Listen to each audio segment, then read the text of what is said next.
Hey guys, welcome back to Boring History for Sleep, the channel where curiosity meets chronic drowsiness. Tonight, we'll drift into the powdered-wigged weirdness of the 19th century, where global empires chased tea leaves while smugglers peddled narcotics in porcelain jars, and somewhere in between, an entire war was fought over a recreational habit and a refusal to say please.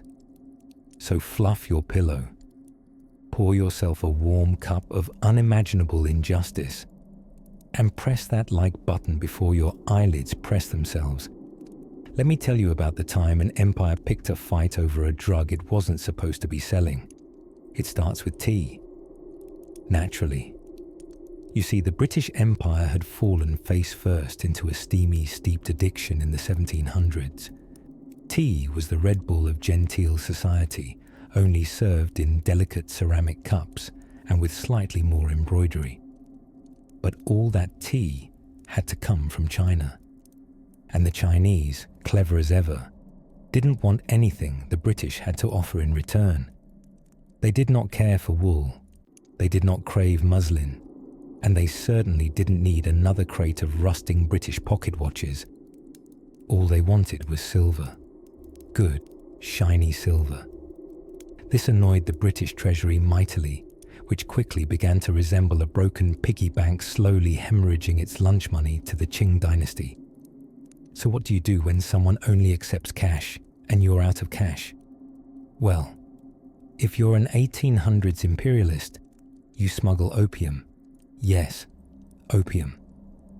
That sticky, sleepy poppy juice was already making rounds across the Indian subcontinent, where the British East India Company was growing it in vast dreamy fields. Fields, presumably, where every plant looked like it was 2 seconds away from a long nap. The plan was simple, borderline cartoony. Secretly ship opium to southern China, hand it off to smugglers, let demand soar, and then sit back as Chinese buyers paid for it, in silver. It was the kind of upside-down international economics that could only happen when your foreign policy strategy was, we'll just do crimes. And it worked, too well. By the early 1800s, millions of Chinese citizens were, shall we say, remarkably relaxed. Now, the Qing dynasty, realizing this was spiraling faster than a teapot in a hurricane, decided enough was enough.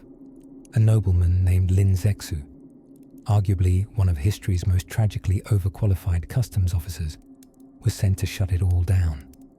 Picture a very stern librarian with an empire's worth of overdue books and no patience left. In 1839, Lin marched into Canton and said, "Give us your opium or else." Traders laughed. Lin confiscated over 20,000 chests of the stuff and destroyed it. Not discreetly, mind you. He mixed it with lime and salt water and dumped it dramatically into the Pearl River, like a very herbal tea party with no biscuits. This, of course, infuriated the British, who were more offended by the economic inconvenience than the widespread suffering opium was causing. They sent ships, warships, because diplomacy, in their opinion, worked best when backed by cannons and deeply hurt feelings. Thus began the First Opium War, a conflict where 19th century British ships, bristling with modern weaponry and names like HMS Indignant, cheerfully sank fleets of Chinese junks and demanded trade privileges in return. It wasn't so much a war as an aggressively nautical negotiation. The Chinese, whose navy consisted mostly of brave men in wooden boats powered by hope and outdated maps, were, unsurprisingly, outgunned. The war ended in 1842 with the Treaty of Nanking, one of those treaties that says, more or less, we beat you, and now we get your nicest port city, and also your tea forever. Hong Kong was handed over to Britain, and the opium trade wasn't just legalized in some areas, it flourished.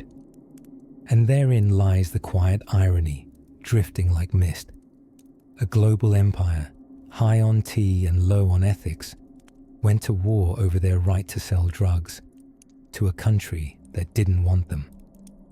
But that's just the start of our dreamy journey through smoke, silver, and softly collapsing civilizations. Nestle deeper under your blanket. Next, we'll amble quietly into the imperial hall of ironies to meet the man who tried to fight fire with tea leaves. The tea-smuggling bodices of Bristol. The 19th century had no shortage of scandal, but few tales are as delightfully overlooked and inexplicably corseted as the curious case of Britain's tea-smuggling ladies. While opium fleets were charting courses across the South China Seas, another, quieter contraband was trickling back through English ports sewn into skirts, bustles and petticoats, puffier than a duchess in December. Let's drift, shall we, into a foggy morning on the Bristol docks, sometime around 1805. Imagine seagulls, a stubborn mist, and the faint scent of fish mingling with something leafier. You see, the British government, in its endless appetite for tax revenue and mild panic over foreign threats, had slapped a hefty tariff on imported tea. This was meant to discourage the masses from funding foreign economies through their dainty afternoon brews. What it actually encouraged was what most taxes eventually do: extremely creative cheating. And oh, creative they were.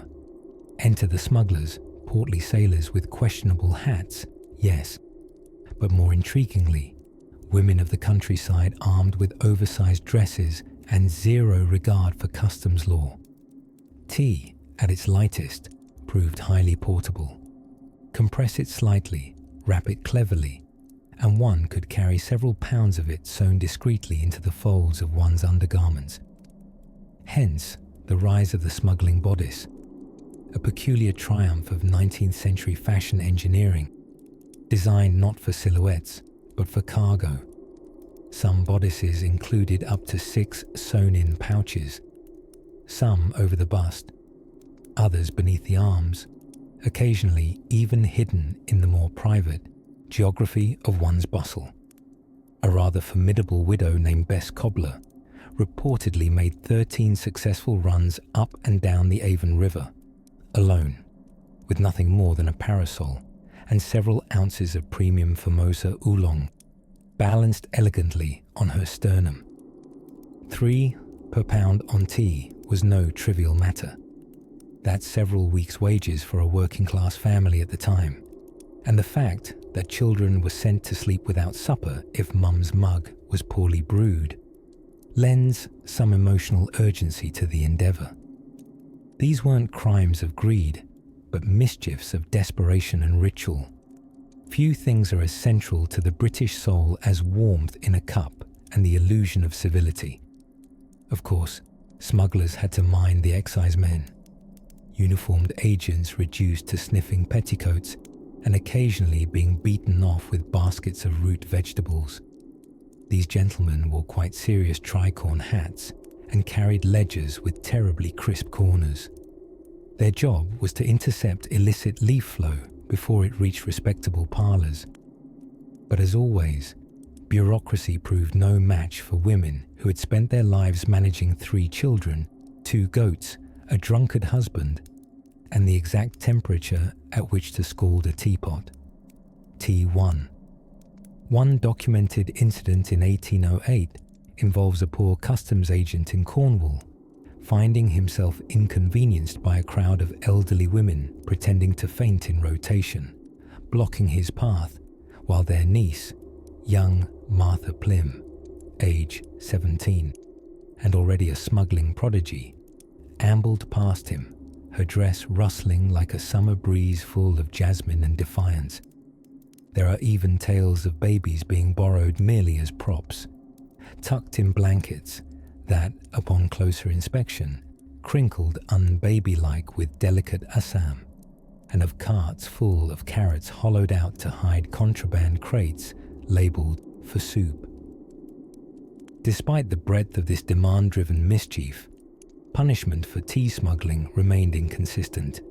If caught, many were fined, some imprisoned, and a few unfortunate ones sentenced to an embarrassingly long public lecture by a town magistrate with jowls like overcooked pudding. But more often than not, local communities rallied quietly around their smuggling neighbours. After all, this wasn't just criminal enterprise, it was tea time. Even Jane Austen, sipping politely somewhere in Hampshire during this very era, made veiled references to the social politics of tea, albeit without mentioning the bold contraband stitched into Miss Bennet's hem, which we like to imagine was the real secret beneath all that stoic decorum. So the next time you lazily brew your chamomile or whisper a plea to your electric kettle in the midnight hours, spare a dreamy thought for Bess Cobbler and her bodiced rebellion. Tea, we find, has passed lips and crossed oceans, but it's also nestled itself right between linen and law. Now, as our kettle whistles into the dusk of imagination, it's time to wander further into the web of forgotten trades. For not all contraband moved in comfort, and not all smugglers wore lace.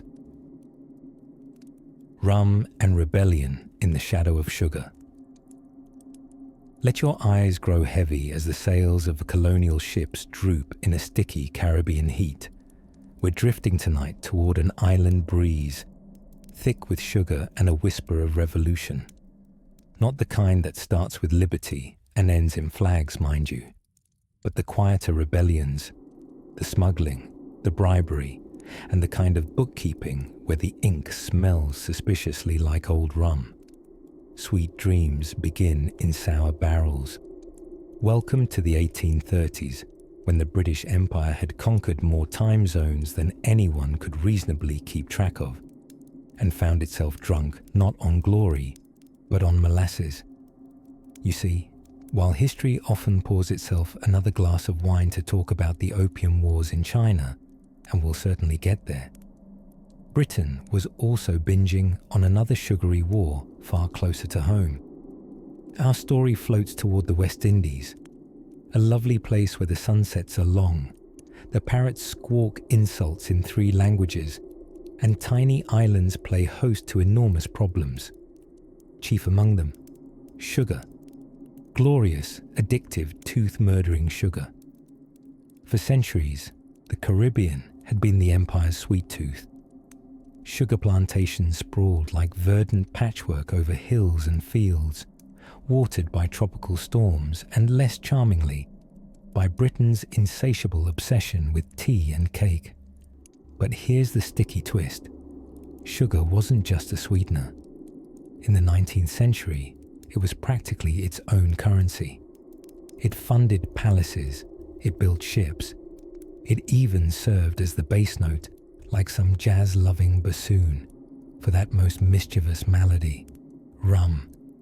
Now, enter stage left, British reformers, pale, serious men with cravats tight as their tax policies. Around them hovered abolitionists, Methodist ministers, and the occasional overly righteous pamphlet enthusiast. They'd decided that profiting from enslaved labor in sugar plantations was, understandably, a horrible thing. The Slavery Abolition Act of 1833 begins to take form, a huge moral stride with an aroma of compassion and coffeehouse debates. But of course, economics rarely rolls over so politely. Planters, those sunburned aristocrats of the tropics, panicked. A properly dressed sugar baron of the Caribbean was equal part gentleman and part extremely tan spreadsheet. The prospect of losing their unpaid workforce filled them with dread, and so, as history tends to go, many hatched creative ways to cling to profit without technically breaking the law. Take, for example, the curious case of Sir Eggleton Frobisher. Not a household name, unless your household is a centuries-old rum barrel. Sir Eggleton ran a plantation on Barbados and claimed he had freed his workers, as required. But what he'd really done is rehire them immediately under contracts so punishing they made ancient Roman gladiators look unionized. Freedom came with housing fees, tool rentals, and fines for everything, from tardiness to excessive humming. By the end of the week, most former slaves owed the plantation more than they'd earned, and Sir Eggleton slept peacefully in his hammock, dreaming of tax shelters and citrus garnish. But the real bedrock of this sugary saga was rum. A byproduct of sugar's sticky business, rum was not just a drink, it was economy, medicine, bribe, and at times alibi. Sailors swore by it, literally. The Royal Navy issued daily rations of rum well into the 20th century, because apparently nothing screams discipline and organization like chronic seafaring tipsiness. Plantation owners sold it. Clergymen condemned it, then quietly used it as disinfectant. And local smugglers, those sun-hardened improvisers of the law, transported barrels by moonlight, camouflaged beneath fishing nets and false insurance declarations. Rum was also deeply involved in what historians quietly call non-traditional trade practices and what most of us would call very illegal stuff. Barrels would be marked as vinegar. Ships would conveniently get lost on voyages and show up in ports with notably lighter loads. Customs inspectors were often treated to generous dinners and suddenly forgot how to read invoices. Of course, this eventually caught the attention of British authorities stationed on the islands, most of whom showed an admirable commitment to ignoring the problem entirely. One letter from a customs official in Antigua reads, "We believe the missing barrels were taken by a current," though he does not specify if that current was oceanic or economic. And so, as Britain sipped its tea with a splash of illicit island syrup, a peculiar calm descended over the islands. A calm full of quiet resistances, coded sales, and long sighs from bookkeepers who kept two sets of ledgers, one for Parliament, one for reality. But the tide was changing, ever so gently. The empire's focus would shift eastward, toward poppy fields and porcelain, where another substance, drier, deadlier, and less fun at parties, was quietly blooming into a storm. And in that golden stillness between sunset and scandal, we'll next drift to where the tea flows faster than truth, the tea vest conspiracy, and the merchant with too many pockets.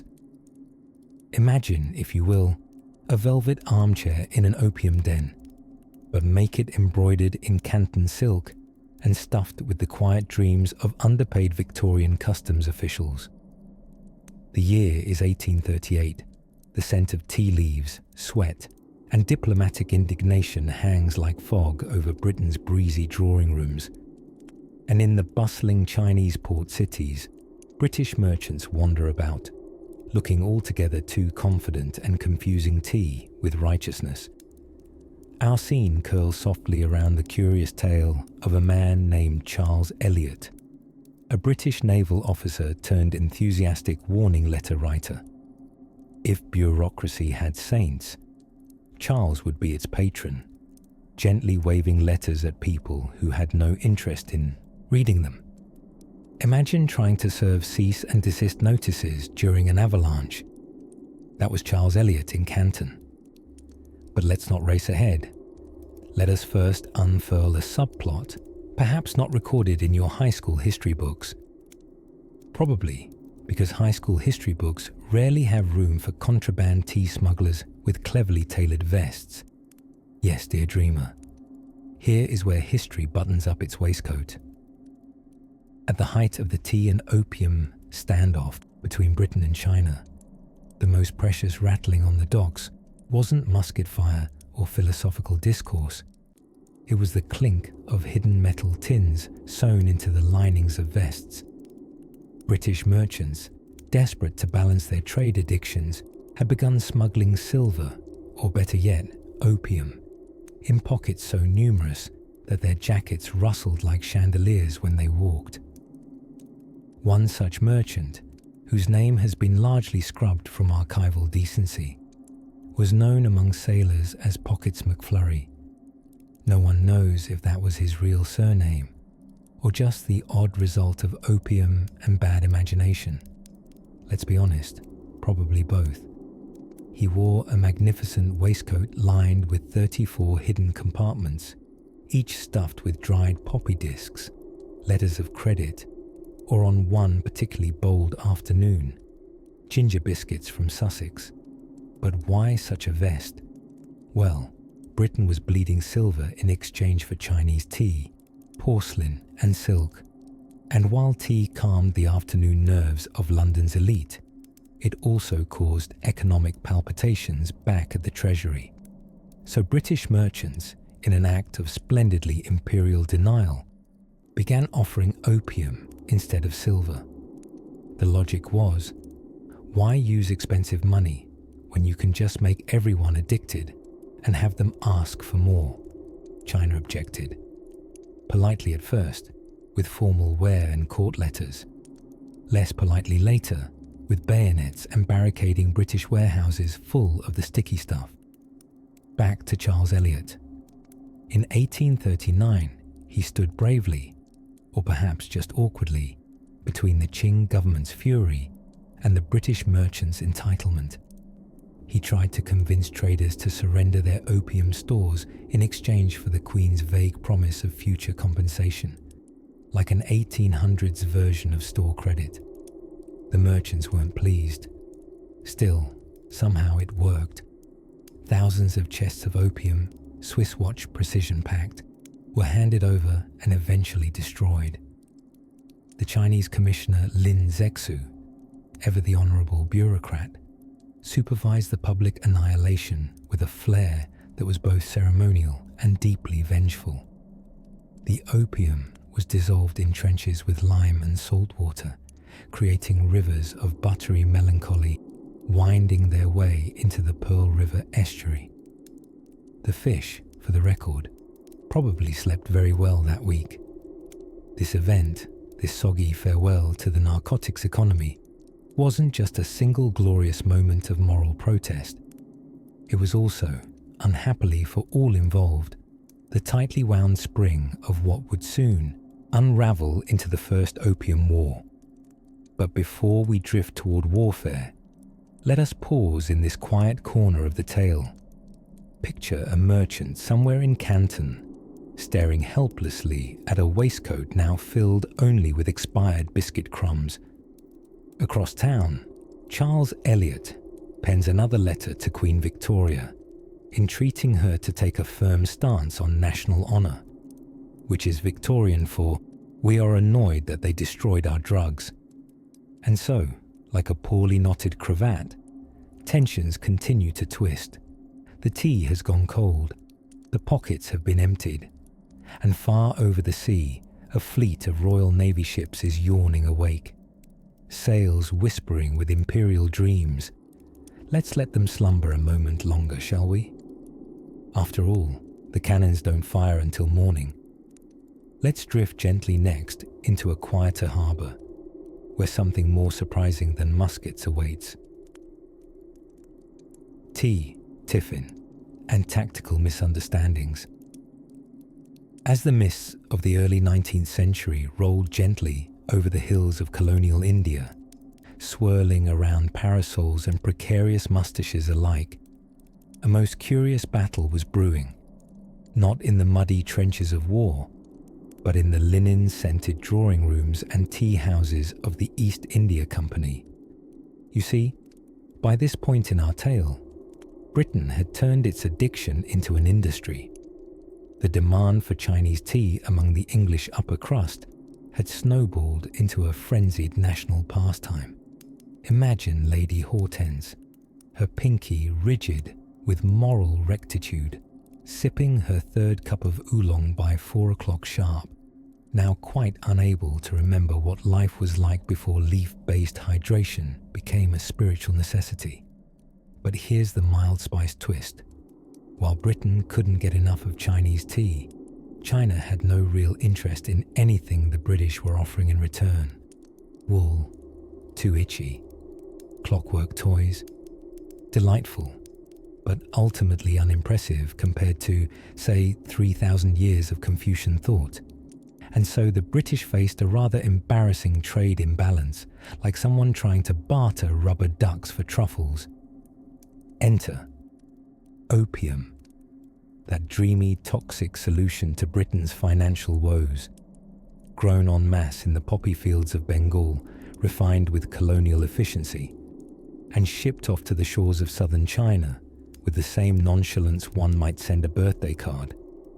Now, none of this was exactly subtle, and no one was pretending it was entirely above board.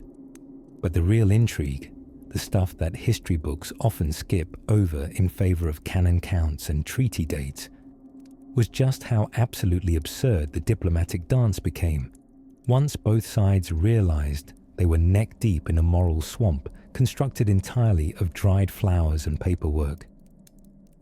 Chinese officials, particularly the rather dignified Lin Zexu, were unimpressed with the flood of opium and decided, quite reasonably, that perhaps an empire should not be slowly addicted into incompetence.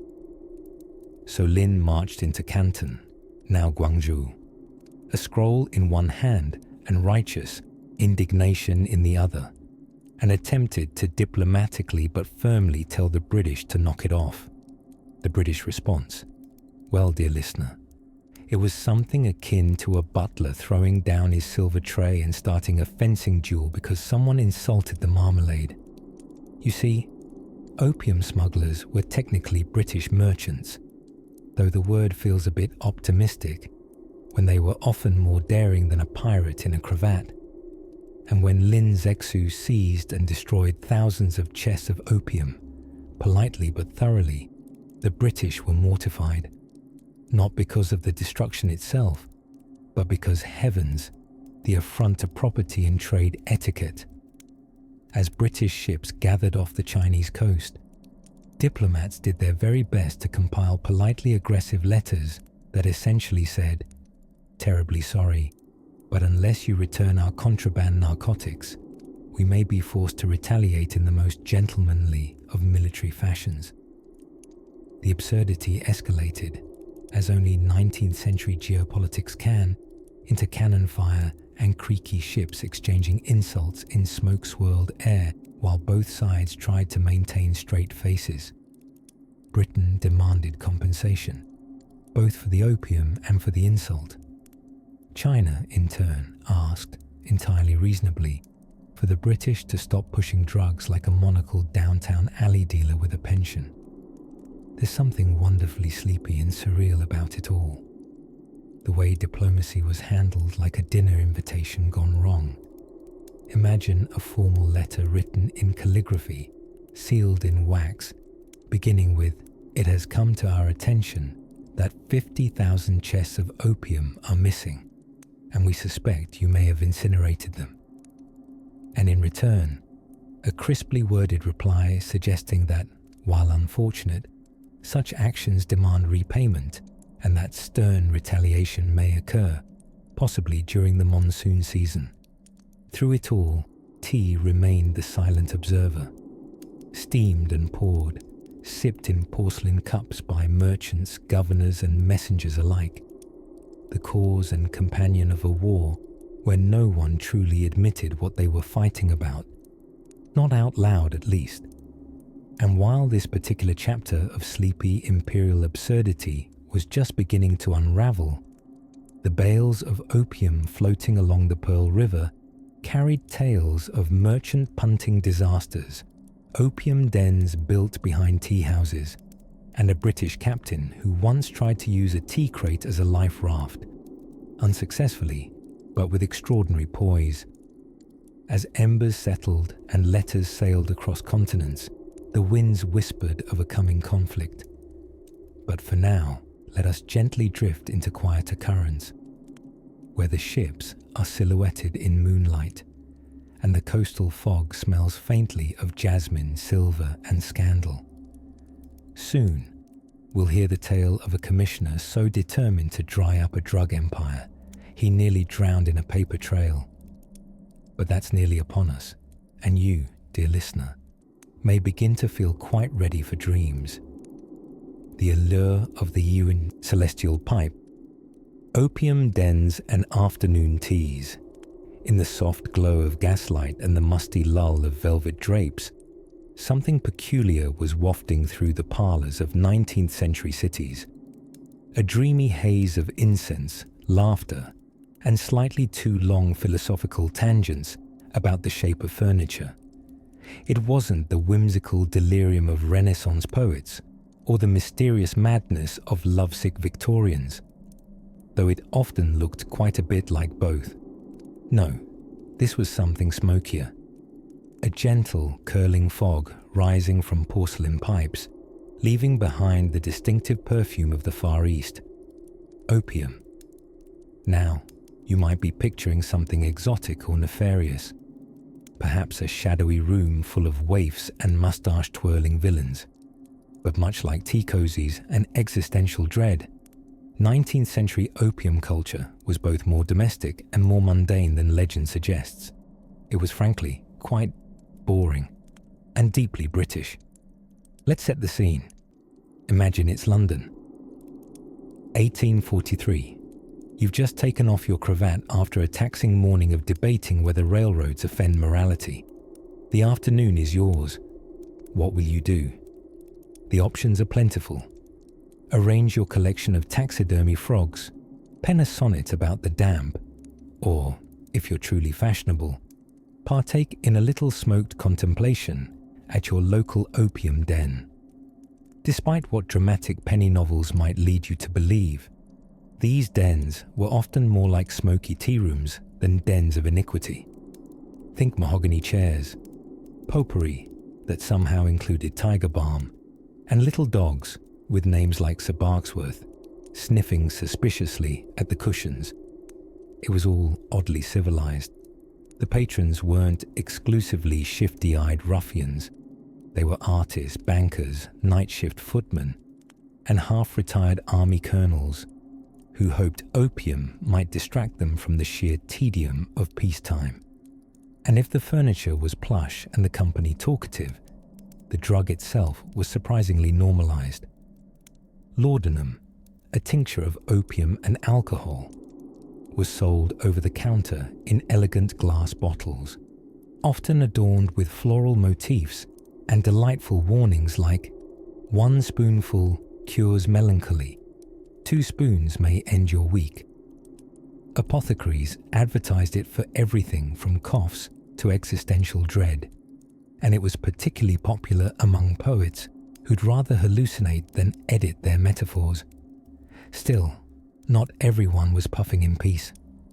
In Paris, just across the Channel, and drenched in far more fashionable scarves, writers like Charles Baudelaire were composing syrupy odes to their opium-infused reveries.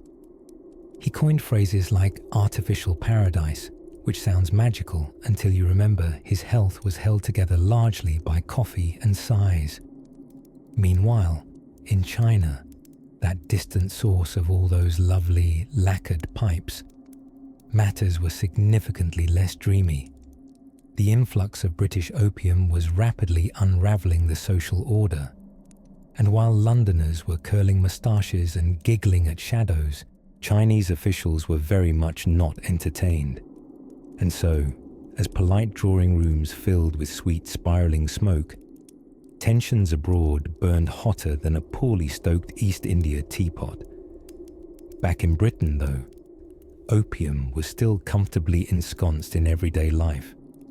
Children's soothing syrups included it as a matter of course. Babies gummed on opiates and slept like, well, heavily sedated babies.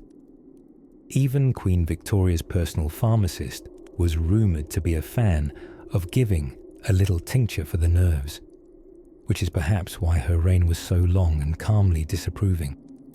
In truth, opium held a strange, matronly position in the empire's cabinet of curiosities. Not revered, not feared, just there, a kind of celestial pipe cleaner for the cluttered Edwardian brain. And though addiction left many in ruin, from seaside poets to weary chimney sweeps. Society, for the most part, treated it less like a crisis and more like a passing fog you could ignore if you tried hard enough. And so, the dens continued to puff along, quietly and gently.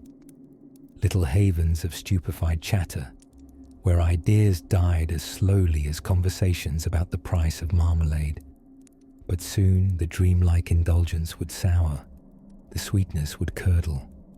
Something called moral panic was about to stain the doilies of respectability. What had once floated through parlours as fashionable leisure was on a slow descent into criminal scandal. Let the lace curtains fall, dear listener, for next time we shall tilt our gaze to an unlikely battleground, polite society, and the great London opium panic, tea, tariffs, and tiffin boxes. If you've ever stared into a hot mug of black tea, pondering its place in the grand cosmic order, you're in good company. In the 19th century, entire empires were doing the exact same thing, except with more taxes, more ships, and significantly worse dental hygiene. Tonight, we cradle our bruised and brewing chapter in the porcelain teacup of history, swirling slowly toward the British East India Company, an organization so powerful, so bureaucratic, and so fond of ledger books that it essentially colonized with a quill in one hand and a pocket calculator in the other. Now, let's gently rock backward in time to 1813, when powdered wigs were in decline, but the British thirst for imports decidedly was not. Tea had become a national obsession. The British drank it with jam, with biscuits, with stern glares, and with the kind of moral superiority only available to people convinced that milk belongs in everything. Here's the thing, most of that tea still came from China, and China, while quite happy to supply it, preferred to be paid in silver. Not manpower, not marmalade, not flattery, just cold, shiny, jangly silver. This was deeply inconvenient for Britain, who was bleeding silver faster than a badly organized coin-tossing competition. Solution? Find a product the Chinese would import. Enter the humble opium, poppy, which until then had mostly been used for medicinal purposes, romantic poetry, and the occasional dreamy afternoon nap. But British-occupied India, particularly Bengal, was the perfect place to cultivate the stuff. The East India Company, being allergic to profit inefficiency, leaned in hard. Tea was bought from China. China insisted on silver. Britain slowly ran out of silver. So instead, they quietly started paying in opium, a barter economy that was neither polite nor entirely legal. By the 1830s, this trade triangle resembled a particularly unwholesome game of monopoly. Manufacture opium in India, smuggle it into China, collect silver, and buy more tea to serve on delicate floral sauces during afternoon gossip sessions about how the continent had gone downhill. Now, as any dull but conscientious tradesman might tell you, there's nothing like a cup of Darjeeling to wash down international moral ambiguity. The British, with that peculiar Victorian gift for behaving terribly while sounding dignified, treated the whole thing as just another line item in their vast catalogue of imperial merchandise. But tea had become more than just a beverage. It was social glue, the stuff that powered drawing rooms, gossip sessions, philosophical debates, and the occasional diplomatic disaster. Even the shipping of it had become its own science. Massive clipper ships, sleek as dolphins and just as caffeine-crazed, competed in what were essentially drag races across the seas to bring the first spring harvest leaves to London and Liverpool.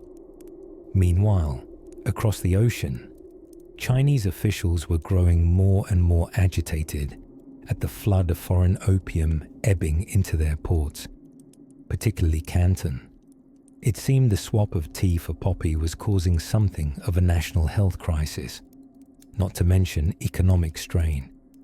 Tax revenues were wilting, social unrest was bubbling, and the state's monopoly on moral authority was eroding like a biscuit in hot water. British merchants, meanwhile, managed to ignore all this with an elegance reserved for people making far too much money to notice the consequences. In their defense, which is not a very strong one, a number of them were just trying to unload crates, balance ledgers, and avoid being shouted at by customs agents in languages they didn't understand. But not all British subjects were unaware or indifferent. Some, especially among the missionary and dissenting classes, were deeply troubled by the situation. Most, however, were simply too focused on afternoon tiffin, the mysterious Anglo-Indian ritual where one nibbled cucumber sandwiches and sipped delicate Darjeeling while ignoring the provenance of both the bread and the brew. Ah yes, tiffin. A meal so pleasant it could smother imperial guilt in chutney. So there it was, a global triangle of dependency built on sleepy leaves and not so sleepy narcotics, all obscured by lace, porcelain and perfectly lettered shipping manifests that smelled faintly of rosewater and denial. Somewhere in the hazy dusk of a London parlour, a bureaucrat in half-moon spectacles sipped from an over-decorated cup and sighed, tragically unaware that his soothing evening routine was fueling an international tension steeper than his beverage. Drift slowly now, like a tea clipper on the open sea, because up ahead, the horizon is darkening, and strange diplomatic winds are beginning to blow. The poppy dealer of Piccadilly Circus. Just as seagulls seem to find your chips no matter where you're sitting on the Brighton Pier, the British Empire had an uncanny talent for finding new ways to turn profit from plants. Tea leaves, cinchona bark, Indian cotton, and, perhaps most lucratively of all, the delicate little poppy. By the 1830s, opium was not only a commodity but an entire mood, medical, mystical, and mildly unhinged. It had crept from ancient scrolls and Turkish bazaars into the cluttered apothecary drawers of every fine British chemist, nestled between the leeches and the laudanum like a particularly sleepy secret. And nowhere was this sleepy little habit more chic than London. Our story this evening takes a swirling turn into the velvet-curtained parlours of Piccadilly, where gentlemen in monocles reclined like cats in opium-laced bliss, and society dames discussed Roman poetry through sweet-smelling vapours. You see, while the East was bearing the real brunt of the opium trade's push and pull, Britain's upper crust was doing its best interpretation of a swooning Grecian statue, draped artfully on chaises and sighing over the latest tincture from India. Enter Nathaniel Proust, not to be confused with the famous French novelist, though he certainly thought he deserved a novel of his own. Nathaniel styled himself the poppy dealer of Piccadilly, which was a bold choice in an era that still boasted a few easily scandalized vicars. By day, Nathaniel worked as a pharmaceutical artisan, which essentially meant he wore waistcoats that matched his eye color and sold opium legally with a heavy dash of flair. By night, he hosted illustrious gatherings in his drawing room just above the chemist shop, where poets, actors, and over-caffeinated philosophers would waft in from the foggy London streets to sample his latest dream infusions. He served laudanum elixirs in delicate goblets, never cups, because, as he put it, no good dream ever began in a mug. There was always a string quartet playing something moody, a fire flickering low, and a statue of Hermes in the corner that had, inadvertently, become a coat rack. Nathaniel wasn't the only one in on the poppy party. The Victorians, in their endless enthusiasm for suppressing emotions and wearing too many layers, took to opium with a quiet gusto. It soothed your nerves, calmed your digestion, and gave you just enough of a philosophical haze to not question why your corset made it impossible to breathe.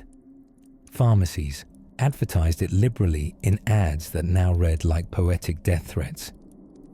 Bathe your child in restfulness.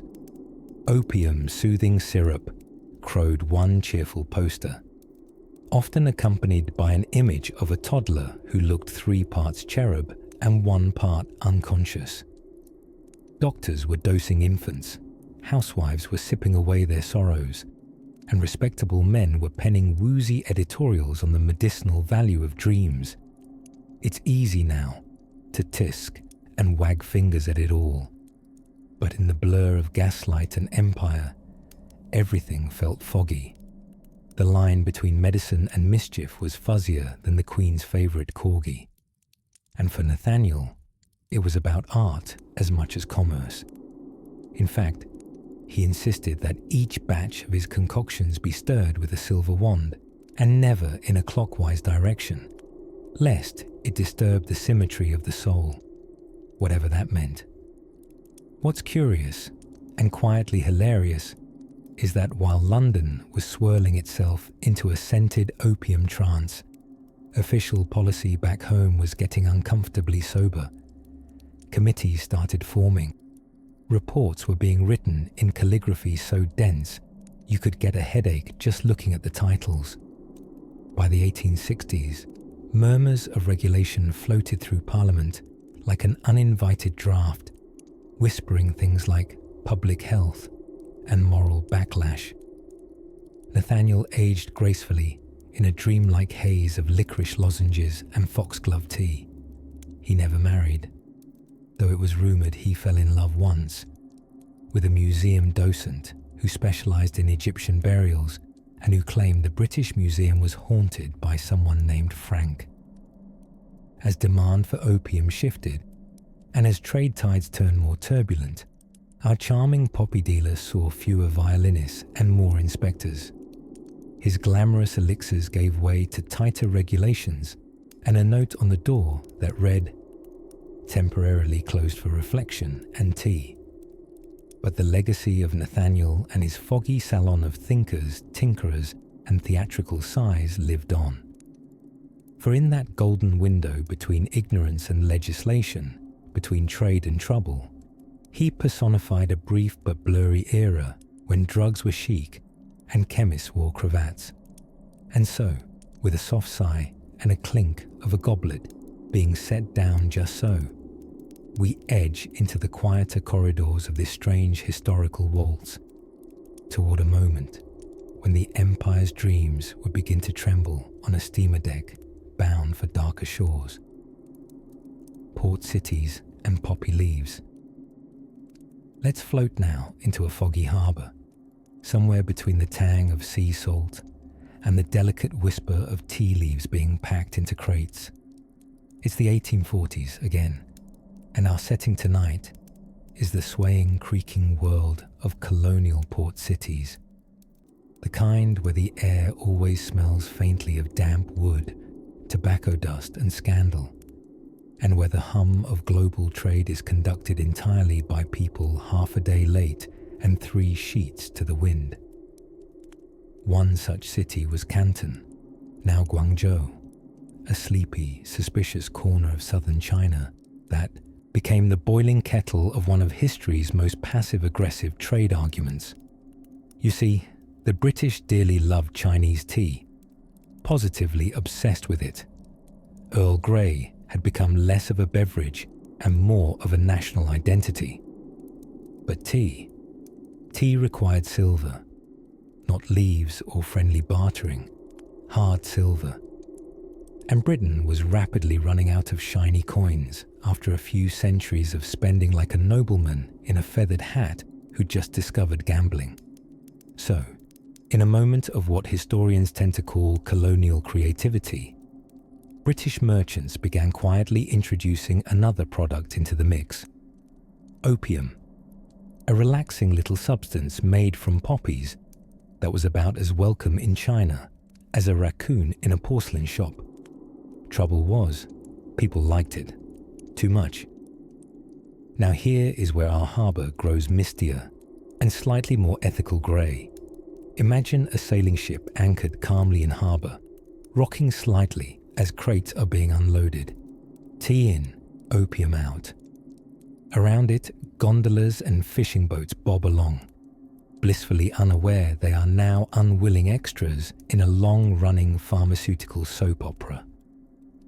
The ship's captain casually sips tea while pretending not to notice his cargo being sold to smugglers, who pretend not to be caught in the act, while Qing, dynasty inspectors, pretend not to know English. Canton became not so much a city as a mood, one defined by suspicion, sharp bureaucracy, and merchant ships stacked with medicinal mischief. The Chinese government, meanwhile, was growing increasingly unamused. In 1839, the Daoguang Emperor tasked one very capable official, Lin Zexu, to stop the whole botanical debacle. Lin, a sober man in every sense of the word, was not inclined to waltz politely around the issue. He demanded that Western merchants hand over all their opium. And they did. Begrudgingly, but they did. Then Lin did something rather dramatic. He destroyed it, all of it. Roughly 20,000 chests of opium were dumped ceremoniously into the sea. Not a casual oopsie-daisy spill behind the docks, but a public, calculated, months-long act of aquatic cleansing. There it went, floating out on the tides while seagulls circled overhead, confused by the sudden aroma of medicine and burned dreams. This extravagant dunking event was all very righteous and all very sovereign. But Britain was displeased, not because they didn't want to stop selling drugs, but because nobody likes having their stuff thrown into the ocean by people in embroidered robes. The event sparked more than clouds of seaside opium vapor. It triggered the First Opium War. But here, let's slow things down. We're still in the port, not on the battlefield. And within this sleepy city, something else was happening, quietly amid the diplomatic upheaval.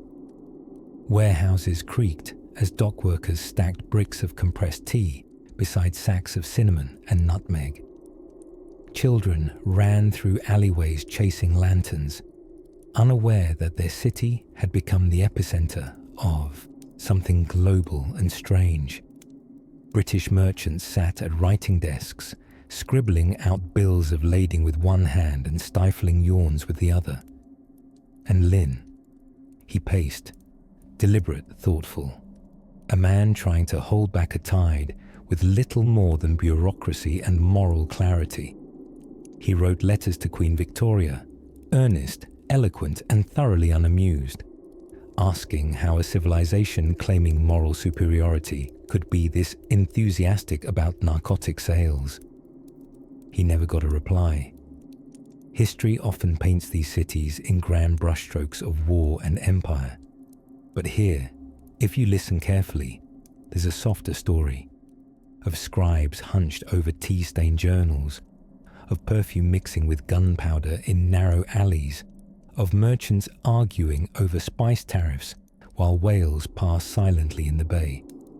It's easy to forget, while pondering sovereignty and shipping routes, that most people were just people, trying to make rent, sell their pepper, and possibly not get shot by an admiral in a powdered wig. As night blooms over the port, shutters draw closed and dim lanterns flicker behind lacquered screens. The harbour cradles the breeze like a lullaby, unaware that warships will soon arrive wearing diplomacy like ill-fitting jackets. But that's for another evening. For now, the sea sighs, tea steeps quietly in a bronze pot, and our story follows the wind toward a curious little island, and a treaty that never quite solved what it started. Pipe dreams and parliamentary naps. Imagine, if you will, rows of Victorian parliamentarians, moustaches groomed, waistcoats snug, monocles precisely positioned, not debating the usual topics of taxes and tariffs, but gently snoozing in ornate leather chairs while opium fumes curled around the cornices of Westminster. It wasn't always tea they were sipping, you see. Sometimes it was laudanum. And just occasionally, the House of Commons did smell suspiciously like someone was slow roasting sleep in a bottle. We drift tonight into the cosy, bewildering world of 19th century British politics, where narcotics slipped discreetly into social normalcy, and where the so-called drug wars weren't always fought with cannons, but with confusion, debate, and the occasional sleepy-eyed declaration shouted from behind curling parliamentary papers. During this time, laudanum was basically the oat milk of its day.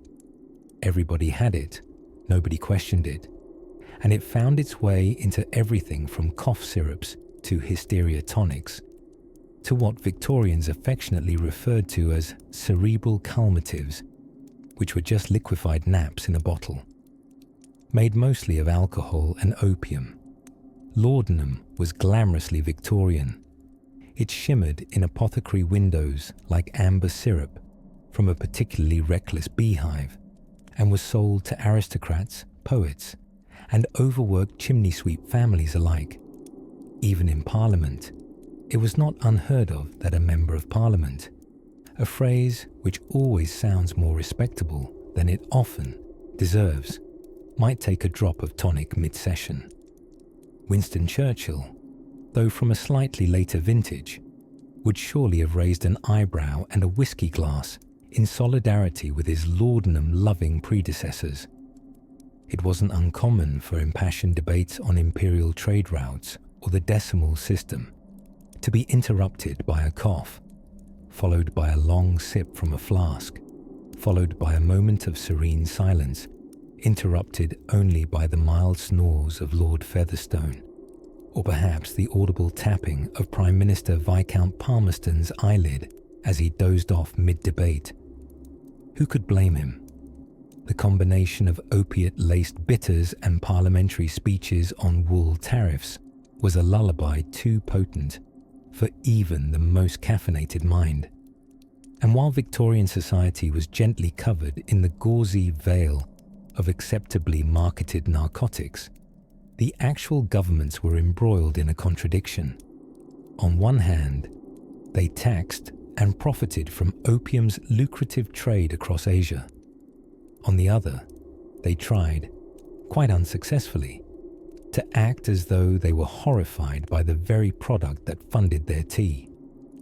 There's something especially ironic about lords and ministers fretting with gentle, doiled concern over the moral decay of the working class, while simultaneously floating half a foot above their chairs under the influence of their digestive tinctures.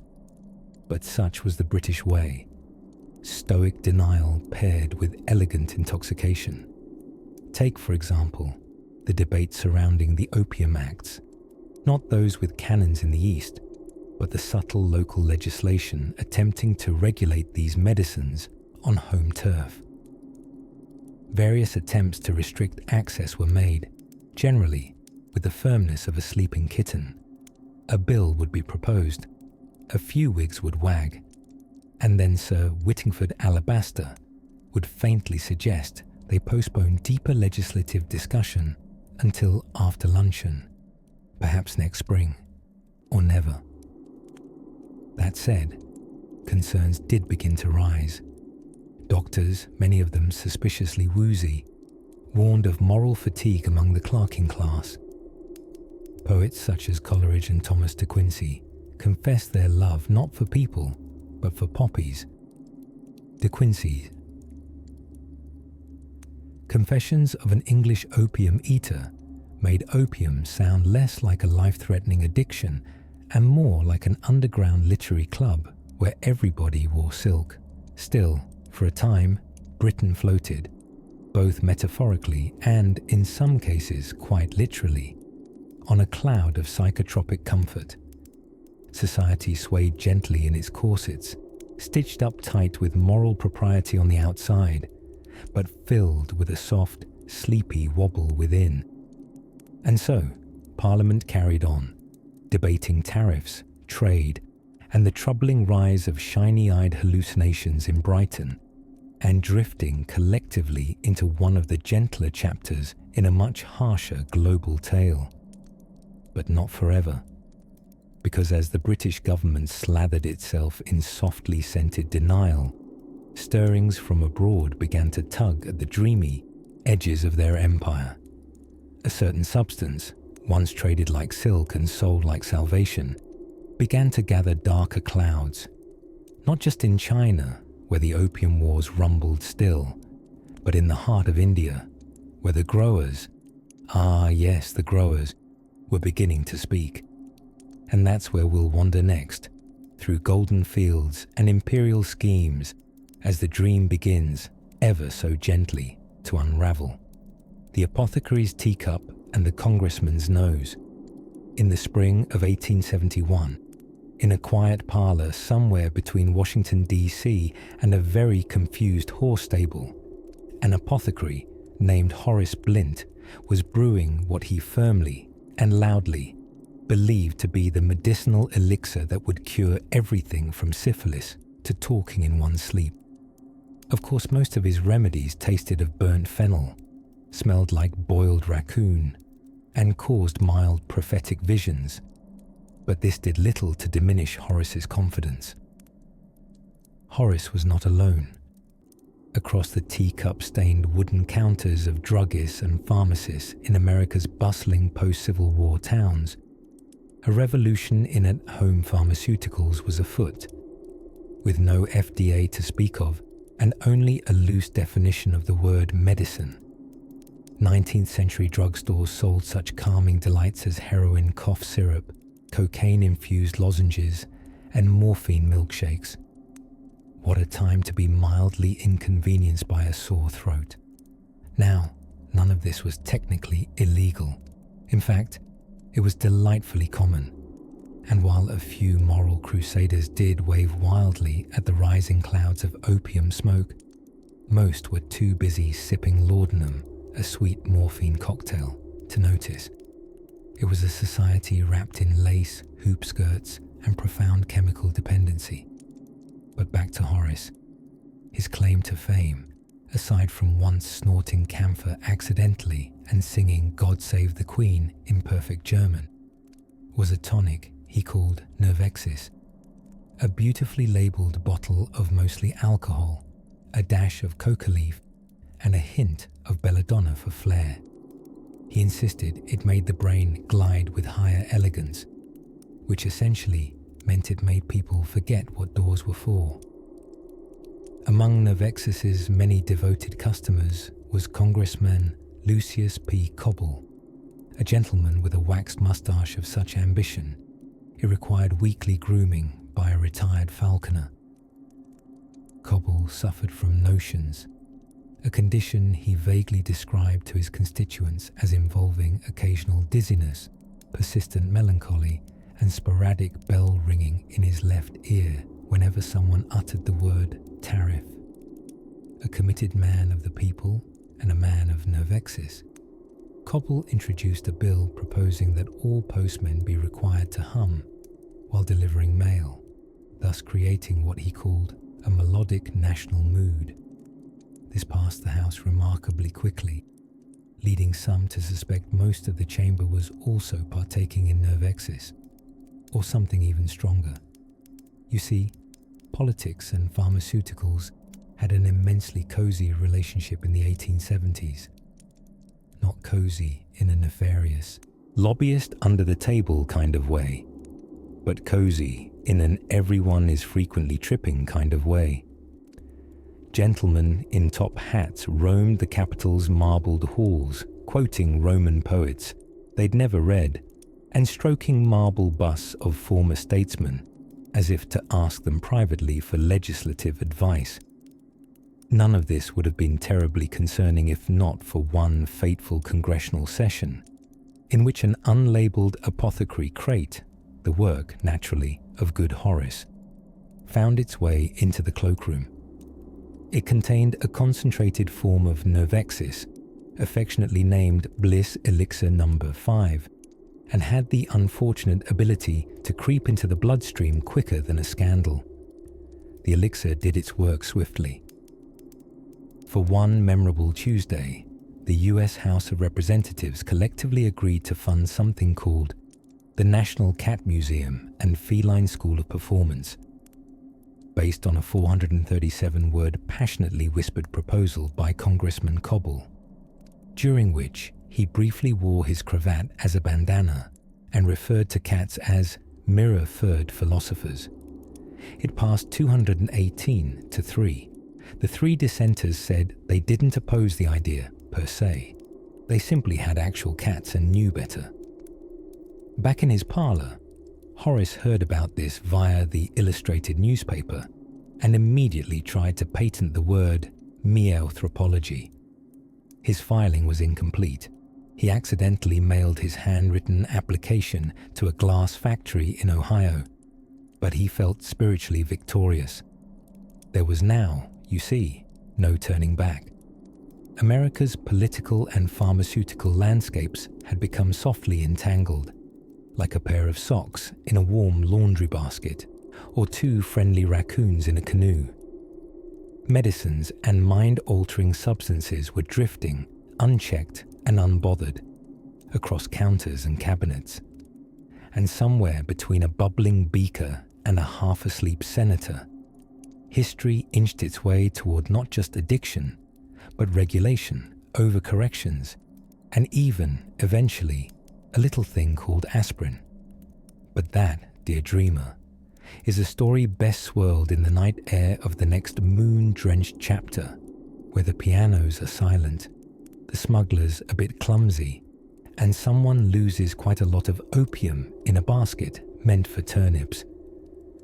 The secret tea parties of British Parliament. Somewhere between afternoon tea and passive-aggressive imperialism, the British Empire in the mid-19th century discovered a curious talent, weaponizing politeness. And nowhere was this more evident than in the clandestine, yet oddly well-catered, conversations that occurred in the hallowed and extremely echoey halls of the British Parliament. Now, if you imagine Parliament as a room of crusty gentlemen saying "hear, hear" over teacups, while slowly plotting how best to invade someone else's coastline, you wouldn't be entirely wrong. But beneath the formal debates and the wigs that never quite fit, there existed a quieter, more velvety form of diplomacy. One that involved sugar cubes, overly steeped Assam, and the occasional sherry-soaked truth bomb. You see, the British government in the 1800s had a problem. Several, in fact. One, they had developed a taste for Chinese tea, a taste so strong it bordered on an addiction. Two, they didn't want to keep paying China for this tea using actual silver, as silver was at the time, a precious metal, and not yet the stuff of crusty cufflinks. And three, they had entirely underestimated how complicated it would be to sneakily shift the global economy over a cup of Earl Grey. Their solution? A sort of imperial game night, held under the guise of social civility and marble busts. These exclusive tea sessions, officially informal yet deeply influential, were held in sitting rooms just off the main parliamentary floor, or more accurately, wherever a sufficiently large tea trolley could be wheeled in without knocking over a statue of Pitt the Younger. Everyone who was anyone attended. Foreign secretaries, opium investors, bored dukes, each sipping their overbrewed comfort, staring at each other over rimless spectacles and murmuring phrases like "a most necessary arrangement" and "surely a matter of trade efficiency," which was their way of saying, yes, let's balance our tea expenses by flooding another nation with addictive narcotics. Now, they didn't say that out loud, of course. That would have been terribly gauche. But between hesitant sips and biscuit crumbs, strategies were born. In the realm of tea parties, China wasn't just a sovereign country with walls older than London. It was a supply chain problem. And opium. Well, opium was their solution in a poppy-scented wrapper. It must be said, there was a steely elegance to the madness. Rather than discuss military action in the usual thundering tones, arguments were whispered politely behind doilies and china cups. I dare say some increased naval presence might persuade the Qing dynasty, muttered Lord Scone. Not his real name, but it feels appropriate. Gently stirring. Indeed, replied an undersecretary whose own name vanished into history like an unbuttered crumpet. Nothing aggressive, of course, just protective encouragement, with a few cannons, for context. These so-called tea parties gradually affected real policy. Opium imports climbed. Diplomats penned letters dipped in sarcasm and subtle threats. And all the while, nobody quite admitted they were, in essence, launching an illegal pharmaceutical empire because they didn't want to pay for tea with money that jingled. Let us pause to appreciate the surreal image.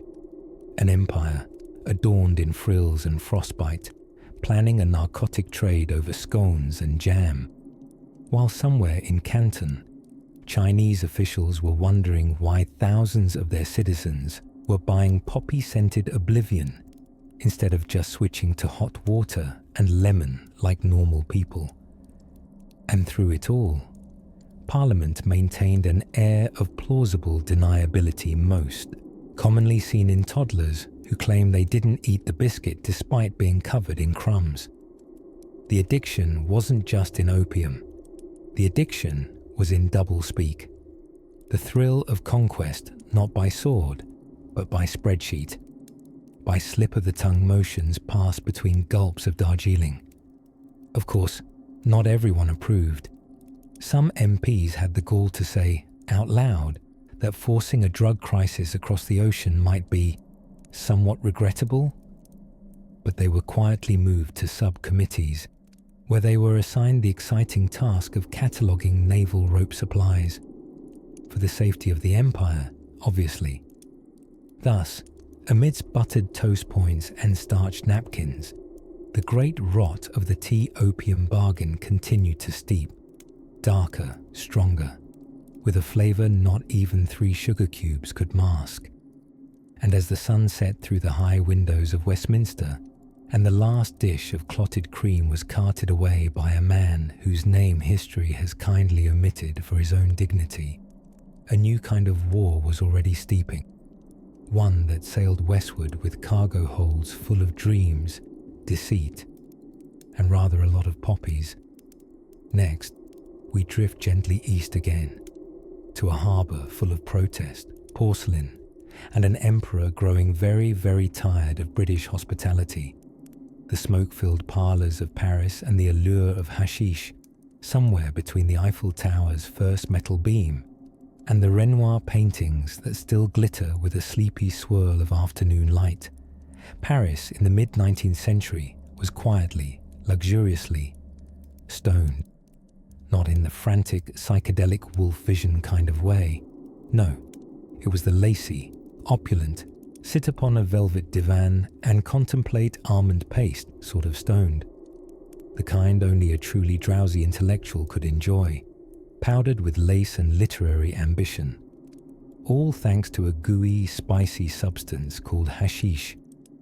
In those golden gaslit years, while Great Britain fretted about opium dens and the Ottoman Empire tried desperately to remember where it left its treasury keys, fashionable Parisians were gathering in secret societies, though really, they weren't that secret if you had a monocle and a calling card. Chief among them was the Club des Hashichins, or the Hashish Eaters Club, which frankly sounds like a disreputable association of squirrels, but was, in fact, a group of very serious artists swallowing green jelly with terrifying creativity. They met monthly at the Hôtel Pimodon, which sounds like a place designed for arms dealers or perhaps large puddings. But no. Hôtel Pimodon sat along the banks of the Seine, with its brocade curtains and decanted brandy, and once sheltered minds like Victor Hugo, Alexandre Dumas, and Charles Baudelaire, who somehow simultaneously wrote poetry and questioned whether his hands had melted into fish. A spoonful of dawamesk, the hashish paste of choice. That's all it took. It was made with cannabis resin and cinnamon, clove, nutmeg, and, for good measure, tiny spoonfuls of stretching time and dislocated laughter. It was rarely smoked, because that would have been terribly un-French. Instead, it was ingested in a most sophisticated fashion, usually draped across a piece of toast or rolled into a syrupy ball, and served during conversation about the color of ideas and whether thoughts could wear top hats. And yet, this was not merely a grand hallucination soirée. The club believed itself a kind of experimental salon, a foggy frontier of the mind. They weren't just chasing giggles, they had theories. Baudelaire, with his glorious frown and alarming eyebrows, wrote eloquently about hashish expanding the soul, though he also compared the experience to being dragged into a cyclone of banality. Most of the time, it seems, he just sat under a curtain and muttered about geometry. Keep in mind, this was not illegal. Not yet. Cannabis concoctions were actually sold at the local apothecaries, right next to your usual vials of arsenic, mercury tonics, and beetle extract for baldness. Though mercifully, none of that was proven to make you enjoy French theatre. But the Café Society hashish moment did eventually deflate, as most culturally supported mind-muddling hobbies do. By the tail end of the century, hashish became dated, somewhat like powdered wigs or bathing less than annually. The rise of morphine chic and increasingly bureaucratic surveillance meant Paris said goodbye to its green pace and dreamy salons, and hello to stern brows and chemical soberness. Yet for a moment, a flickering candlelight of a moment, France became the epicenter of dreamy intoxication disguised as literary achievement. Writers consumed hashish not out of rebellion, but curiosity and utterly refined boredom. You see, it wasn't enough to merely experience life. No, one had to glaze it in honeyed hallucination and write from the inside of one's elbow. There's something almost charming about this approach to drug use. Here were not disreputable criminals, but celebrated novelists using hashish the way lesser men use a teacup, regularly, with a little sugar. Their insights may have drifted off into the chandelier or vanished entirely by morning, but they left behind fascinating essays, foggy confessions, and one or two sentences that possibly made sense if you read them sideways. And so, the Club des Hachishins receded into cozy legend, as most sophisticated vices do. Somewhere amid the wallpapered salons and notebooks half filled with slouching ideas, the haze lifted and Paris returned to its native state. Caffeinated, revolutionary, and inexplicably judgmental about cheese. But just across another border and down another alley of time, a very different European empire was preparing its own approach to foreign intoxicants, one that would involve protocols, powdered wigs, and a surprisingly large number of camels. Let's drift quietly now toward that distant dusk, where in an unlikely place called Vienna, opium and orchestras would soon find themselves in awkward partnership. The customs inspector's teacup and the secret of chests. As twilight curled around the damp docks of Canton, with mist slipping between crates like a bashful cat, a man named Horace Pinwhistle was deep in thought. He was not a general, nor an emperor, nor a daring smuggler with a knife in his boot. No, Horace was something far more unglamorous. He was a British customs inspector, and what he lacked in excitement, he more than made up for in tea consumption. Horace had precisely 3 passions: sorting inventories, polishing monocles, and drinking Ceylon Black with exactly 1.5 sugar cubes. Sometimes 2, if the wind was coming in from the east, which he swore invited melancholy. Horace took his tea by the harbour, perched atop a wooden crate labelled Lansdowne Buttons in stencilled paint, which, spoiler alert, contained neither buttons nor anything remotely related to haberdashery. You see, by the mid-19th century, smuggling had become something of a fine art. False-bottom crates, hollowed-out piano keys, and opium cleverly tucked inside wax fruit. The creativity on display would have impressed Picasso if Picasso had ever needed to hide contraband in a bushel of plastic turnips. Horace, perhaps the only man who carried a magnifying glass for recreational paperwork analysis, began to suspect the docks were not what they seemed. One evening, while sipping his tea, he noticed a boatman unloading the same 4 crates 3 nights in a row, each time stamping them with fresh chalk symbols that resembled, of all things, parsley. Parsley, the herb, that decorative green squiggle that never quite earned its spot on the dinner plate. Naturally, Horace was intrigued. He requisitioned one of the crates under the authority granted to him by Her Majesty's blusterfully long-handed Smuggled Goods Act of 1839, an actual, if absurdly named, piece of legislation. He pried open the wooden lid, expecting perhaps more suspicious herbs. Instead, he found 6 Turkish rugs, a porcelain giraffe, and 42 packets of licorice root. Official cargo stated spiritual textile figurines and digestive aids. Horace frowned. Digestive aids rarely required 42 of anything. The giraffe, of course, was never explained. Now, licorice root may sound innocent enough. It is, after all, the non-candy form of a candy very few people even like. But in 19th century China, licorice root could be used to mask stronger substances, particularly when powdered and stuffed into tea bricks. Horace suspected as much and carefully tapped one root against his teacup. It echoed. How peculiar, he thought. Inside was a dense core of grey dust, an opium derivative disguised so cunningly that even the giraffe was shocked.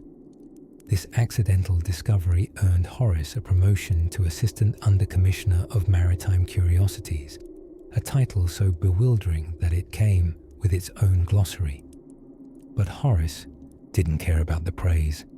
He cared about truth and tea, and perhaps a sleigh ride in his retirement, though that's purely speculation. His moment of unexpected heroism travelled fast.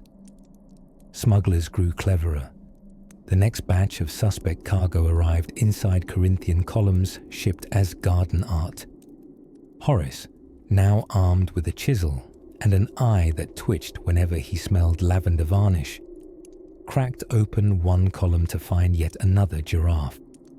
There's a pattern here, but it's best not to dwell on it. In private, customs houses along the eastern ports began holding tea parties, not of the civil social variety, but ones in which officials brewed suspect tea and watched for symptoms. If your assistant inspector began to lose track of his name halfway through a cuppa, well, the cargo might warrant further investigation. These odd tabletop tests sometimes doubled as social mixers, with biscuits and notes like, "Greg mumbled the walls were listening, so crate G12 is flagged for inspection." It was all very efficient, in a professional paranoia sort of way. By 1842, as treaties flickered into existence and the drug war shuffled toward its exhausted midpoint, Horace Pinwhistle retired quietly. famous only among the most over-caffeinated corners of the customs world.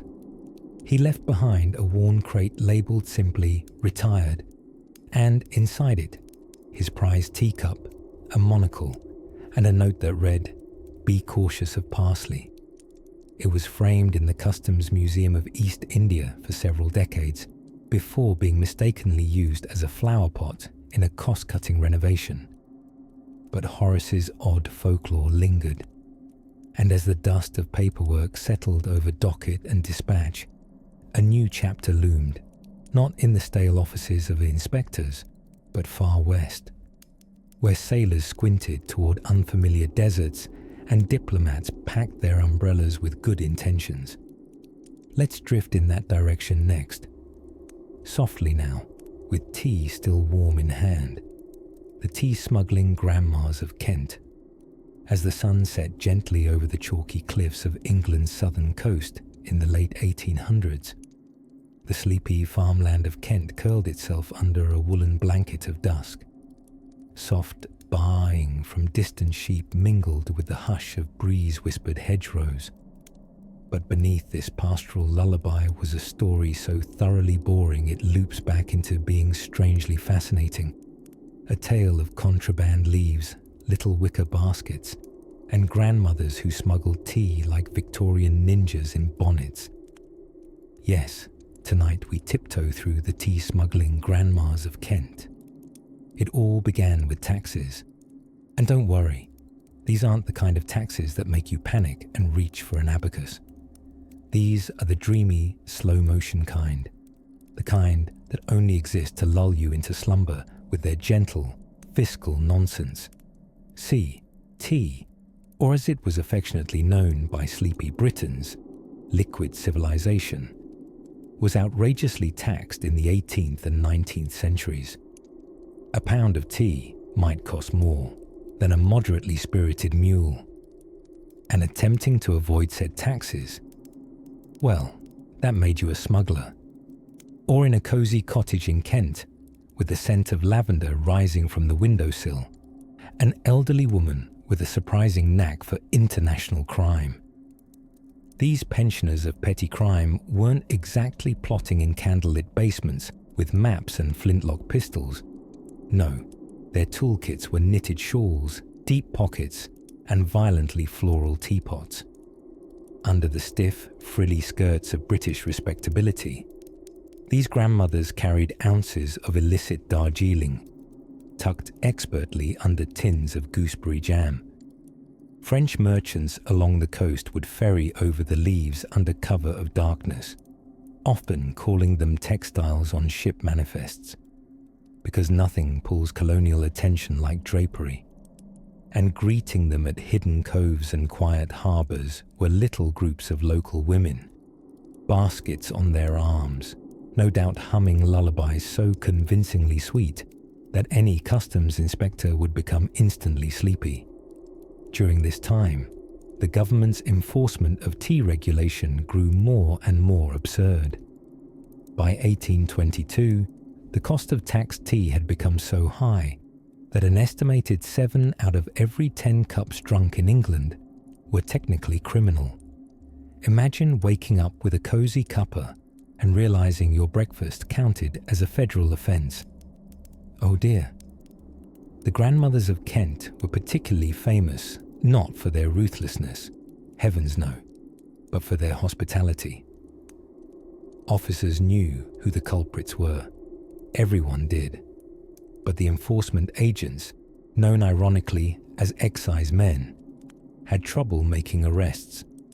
Tea-smuggling grandmothers were terribly adept at offering warm scones, strong alibis, and chairs that mysteriously made you fall asleep mid-interrogation.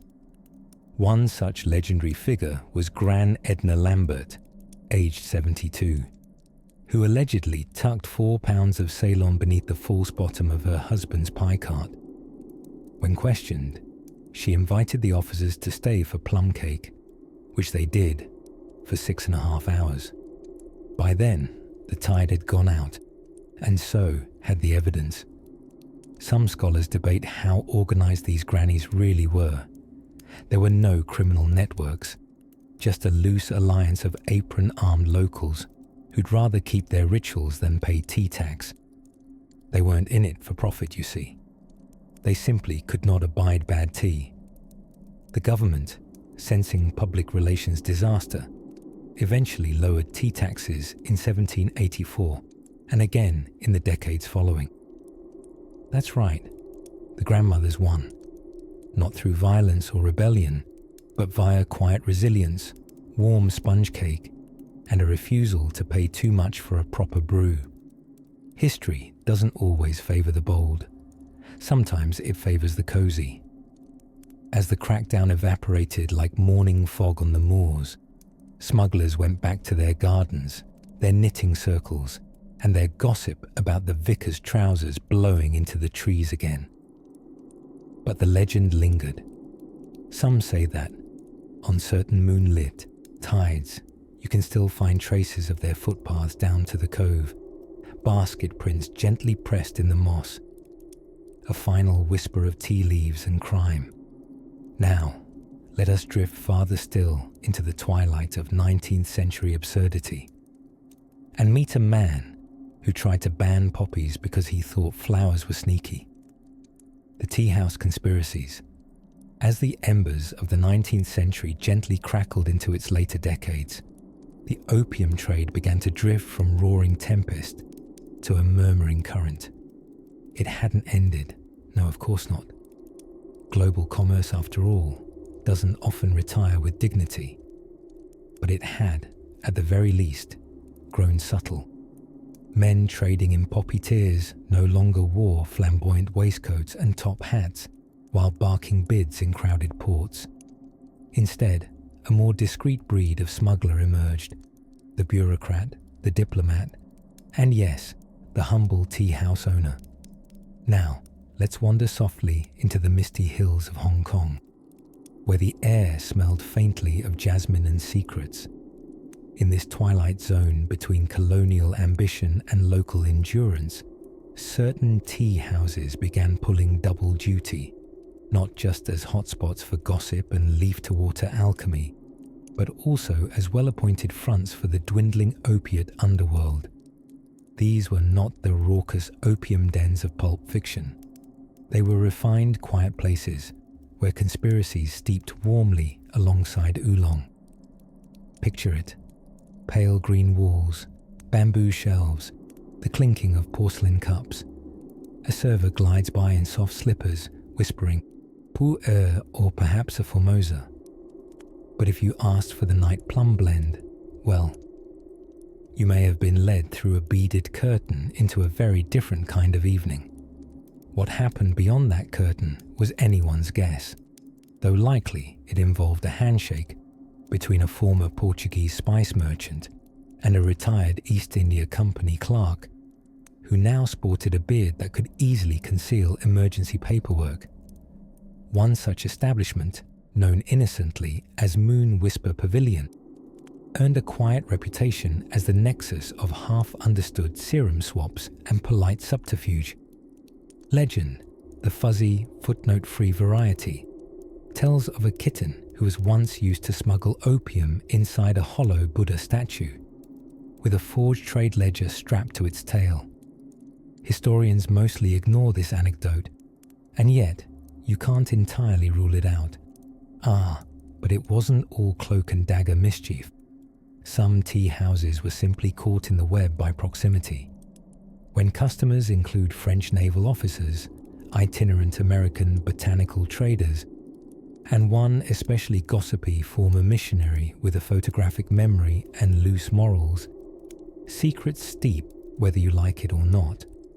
And so, intelligence agencies, such as they quaintly were at the time, found themselves begrudgingly reading receipts from tea shops, trying to decode whether double jasmine reserve meant actual jasmine or a shipment of morphine bricks disguised as Buddhist prayer wheels.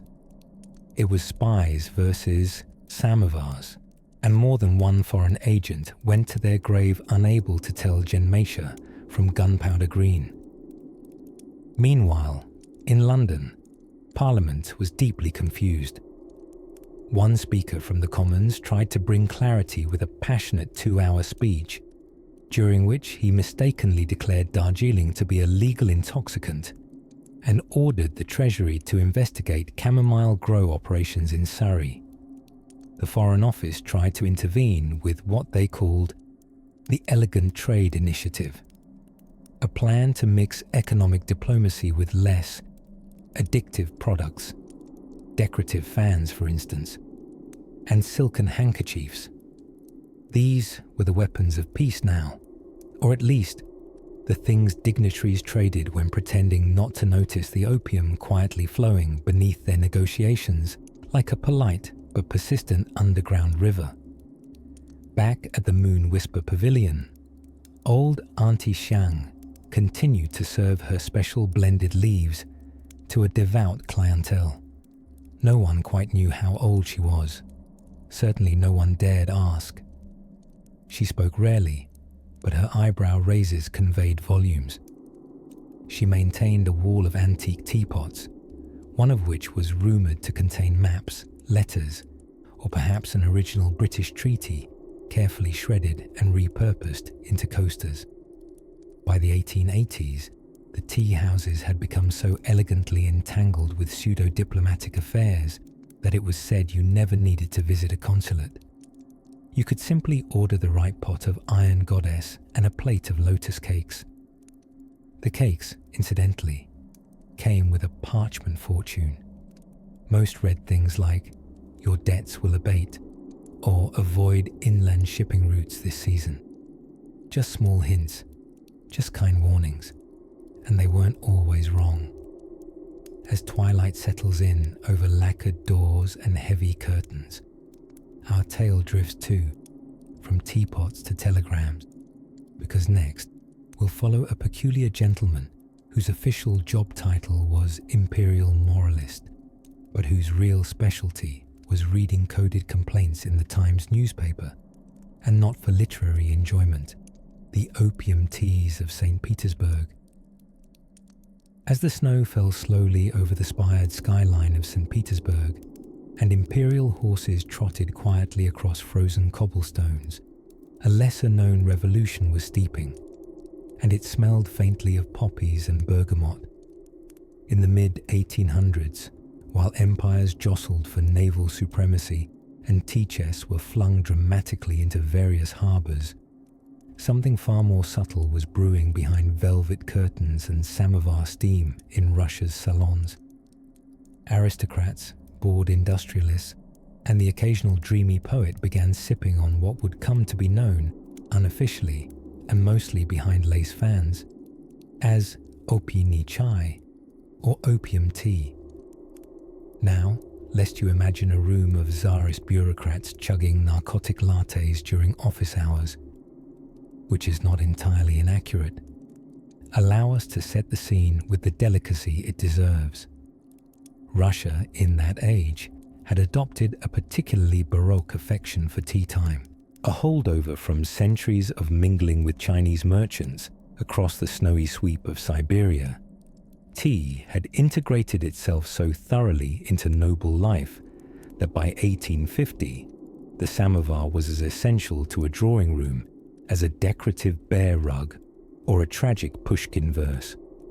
But what made the opium tea notable, and considerably more hush-hush, was not necessarily the dosage, but the attitude. While the British were administering opium in regimental doses to their colonies and pretending not to notice, the Russians approached it more like flavor choreography. Opium was not inhaled, injected, or even dissolved in tinctures here. No. It was creamed into jams, stirred into sugar cubes, and, rather lovingly, steeped into lapsang souchong, like the melancholy vapour of a Dostoevsky monologue. And that, really, was the whole point. This was an era when Russian literature was doing its best to look wistful in every paragraph, and where nothing quite said aristocratic malaise, like a faint narcotic in your afternoon infusion. Though technically it was illegal to possess non-medicinal opium, the lines were blurred, gently, dreamily, and with a teaspoon. The favoured preparation went something like this. First, steep black tea leaves in a silver samovar until the room smells like a dhaka at sunrise. Then, delicately melt into the brew a spoonful of poppy syrup, harvested quietly from gardens that mysteriously produced no breadseed poppies on official records. Add a fine lemon wedge. One must never appear too indulgent. And perhaps a biscuit baked by a governess who's pretending not to read Tolstoy in the pantry. It was said this particular tea could slow down time, obscure the memory of one's debts, and make even the coldest Siberian draft feel like a gentle kiss from a candle. Poets loved it. Bureaucrats feared it. Cats were indifferent. And so it was that the Russian Empire came, quite unintentionally, to host one of the quietest fronts of the 19th century drug story. Unlike the clashes of the opium wars or the cartel-like networks beginning to form in the colonial tropics, this was a domestic theatre, with gold leaf wallpaper and slippers. Apparently, Tsar Nicholas III was made aware of the fad when a visiting duchess from Warsaw nearly dosed the entire Winter Palace tea service during a holiday soiree. No arrests were made, naturally, just a stern memo and an awkward lull in Chopin's Third Nocturne. But even Nicholas, no friend to foolishness or fuzzy thinking, recognized the socio-political delicacy of cracking down on a trend that mostly affected poets and polite grandmothers. Over time, even the decadent tea lounges grew wary, not because of moral outrage, but because of fashion. The tides of taste turned toward vodka parlours, and the opium blend felt a little passé. If one wanted to be intoxicated in public, one might as well smell like potatoes. And thus, the epilogue to Opium Tea was written not in protest, but in disinterest, the most Russian of conclusions. Today, no trace remains in the official record of Russia's dalliance with dreamy infusions, save for a few old recipe books that mysteriously oversweeten their marmalade chapters. There's a samovar in a Rostov museum with an inscription so faint it might say poppy, or might say puppy, depending on your eyelids. And as the snow continues to fall over that chilly capital, blanketing history in its sleepiest frosting, we turn, still brewing, toward other curious concoctions in other, warmer ports. Follow the scent of cinnamon and contraband as we drift next to the Caribbean, where another kind of dream was laced into barrels of rum, the tea-smuggling grandmothers of Lancashire, while much of Europe dozed under heavy Victorian drapery and velvet curtains. A quiet insurgency rustled through the hedgerows and fog-choked lanes of northern England. It involved no opium, no diplomatic memoirs, and no cannon fire, just tea. Illicit, contraband, delightfully piping hot tea. In the 1840s, while much attention was fixed on China and the bustling harbours of Canton, domestic smugglers in Britain were locked in their own steep-leaf struggle. You see, the British government, perhaps in a valiant attempt to make afternoon tea slightly less enjoyable, had for decades taxed tea with a passion some might reserve for jewels or romantic poetry. At one point, tea duties amounted to more than 100% of the original price, which made legally purchased tea the sort of luxury one might enjoy after inheriting a baronetcy or winning the potato lottery. The result? Tea became a prime candidate for smuggling. And if there's anything history teaches us, it's that when there's something to be smuggled, there will be wonderfully resourceful people ready to smuggle it. Enter the grandmothers of Lancashire. Dressed in layers of fading shawls and homespun dignity, these so-called tea smugglers trundled through market towns with wallets full of secrets and pockets full of lapsang souchong. Contrary to expectations, Many weren't hardened criminals or rogue merchants. They were domestic legends. Mild-mannered older women, often widows or retired loom workers, whose sourdough starters could outlive empires and whose kettles never quite cooled. Their genius was in their wholesomeness. No one suspected them, because everyone expected them to be baking scones or knitting comforters, not participating in clandestine tea trails stretching from the Irish coast to the soot-smudged parlours of Sheffield. Their tactics were as clever as they were cosy. They stitched hollow linings into their petticoats, replacing woolen padding with fragrant Earl Grey. In one documented case, a particularly spirited woman named Edna Fitzhugh disguised bricks of black tea as medicinal liver poultices and sold them at a Lancashire fair, nestled between pickled onions and bobble hats. When customs officers did call, which they did ever so reluctantly, searches were typically thwarted by an avalanche of boiled sweets, strong Yorkshire accents, and vigorous offers of meat pie. Rare was the customs agent brave enough to press past a silent room full of seated elderly women, knitting with military precision and glaring with the sort of judgment only achieved after surviving 2 husbands and the Great Cheese Rationing of 1833. It wasn't just small-town rebellion, though. The tea smuggling economy became so robust that it began to warp the local market, with prices for legal tea stagnating like lukewarm morning leftovers. Authorities issued vague statements, urging the public to source their tea moderately and with dignity. But dignity had been steeped out around the same time as the 4th tax rise. Eventually, with parliamentary whispers sounding like distant rattling teacups, the government reduced the tea tax in 1846. The result?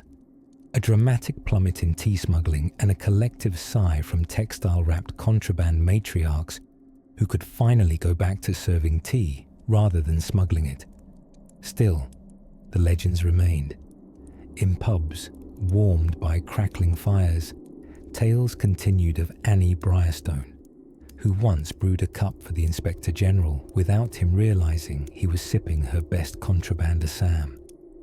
Or Clarabelle Penrose, who orchestrated an entire delivery system using only knitting circles, a donkey named Gerald, and a knowledge of turnip cart timetables that bordered on mystical.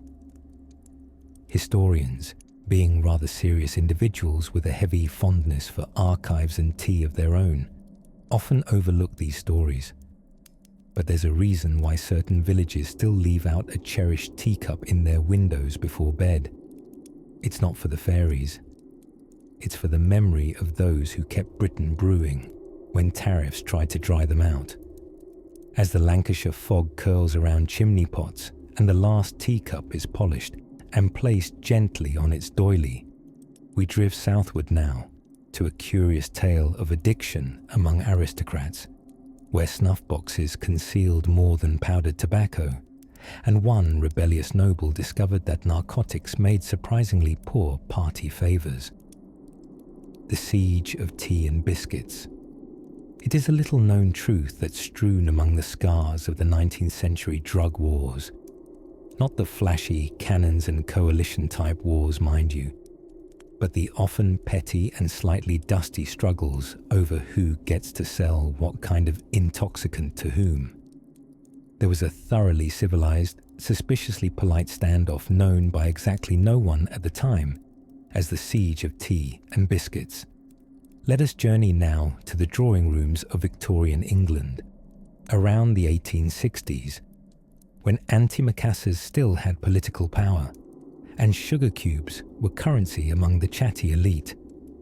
The British, you see, had gone all in on their imperial caffeine habit. India had been piped with railroads largely to make the transporting of tea and textiles just slightly more convenient for the dear folks back home who couldn't talk politics unless their saucer tinkled slightly when they set it down. Meanwhile, the Chinese government, which had just endured the marketing nightmare that was the Opium Wars, had started scrutinizing every loose leaf of British East India Company commerce that wafted off a clipper ship. It was a strange and sleepy sort of war by this point, full of diplomatic shuffles and customs bribes disguised as cultural gifts. Occasionally, there were polite but testy letters authored by foreign secretaries who probably wrote their passive-aggressive insults while sipping lapsang souchong, infused with a taste of mild menace. The heart of the problem was this: Britain very much wanted China to import more British-grown opium, by now lavishly cultivated in India under the watchful eye of colonial overseers who inspected poppy fields the way someone might admire their tomato patch. China, having already experienced what happens when most of your coastal cities turn into hash parlors, was rather finished with that phase of its national development. So tensions steeped, much like, well, tea. Enter Thomas Dyer Morris, a customs clerk of no historical significance whatsoever, unless one happened to find his diary, which details the peculiar case of a shipment of recreational herbal infusions that was intercepted and subsequently repackaged in crates labelled biscuits for the Queen. Now, actual biscuits, what Americans would call cookies, and the British, with a straight face, declared to be digestives, were a staple trade item. But this particular shipment did not contain anything that snapped or crumbled in milk. It did, however, contain a suspicious number of very sleepy merchants who claimed to be testing product integrity by cuddling with sacks of it. China's maritime officials, worn out from years of poorly disguised contraband, engaged in a sort of soft warfare. They began hosting elaborate tea ceremonies at ports where British ships docked, lasting upwards of 6 hours, complete with traditional poetry and aggressive small talk. These rituals delayed shipments and derailed bribes with the weaponized use of etiquette, which, as any seasoned diplomat knows, is war with doilies. The British, too proud to admit confusion, responded with equal levels of formality. They sent ships equipped with onboard harpsichordists and barrels of Earl Grey brewed with Sicilian bergamot, a substance so aromatic that it caused minor fainting in several Guangzhou inspectors. And so, what had begun as a sharp-edged conflict over drugs evolved, dreamily, into a duel of infusions. Opium was still very much in the background, like a poorly behaved uncle at a family reunion, but the scent of chamomile and theatre lingered stronger in the air. Some say that during this time, it became impossible to regulate whether a shipment held opiates, tea, or simply dried lavender, arranged attractively to look controversial. The supply chain was foggy. Customs records mysteriously referred to relaxing plant matter origin Hillish. And somewhere in the midst of it all, an aging British envoy named Sir Lionel Featherstone took it upon himself to write a stern letter in spidery handwriting to his superiors, warning that the opium issue has become, dreadfully, a question of etiquette over violence, and begging for clearer policies, or at the very least, stronger biscuits.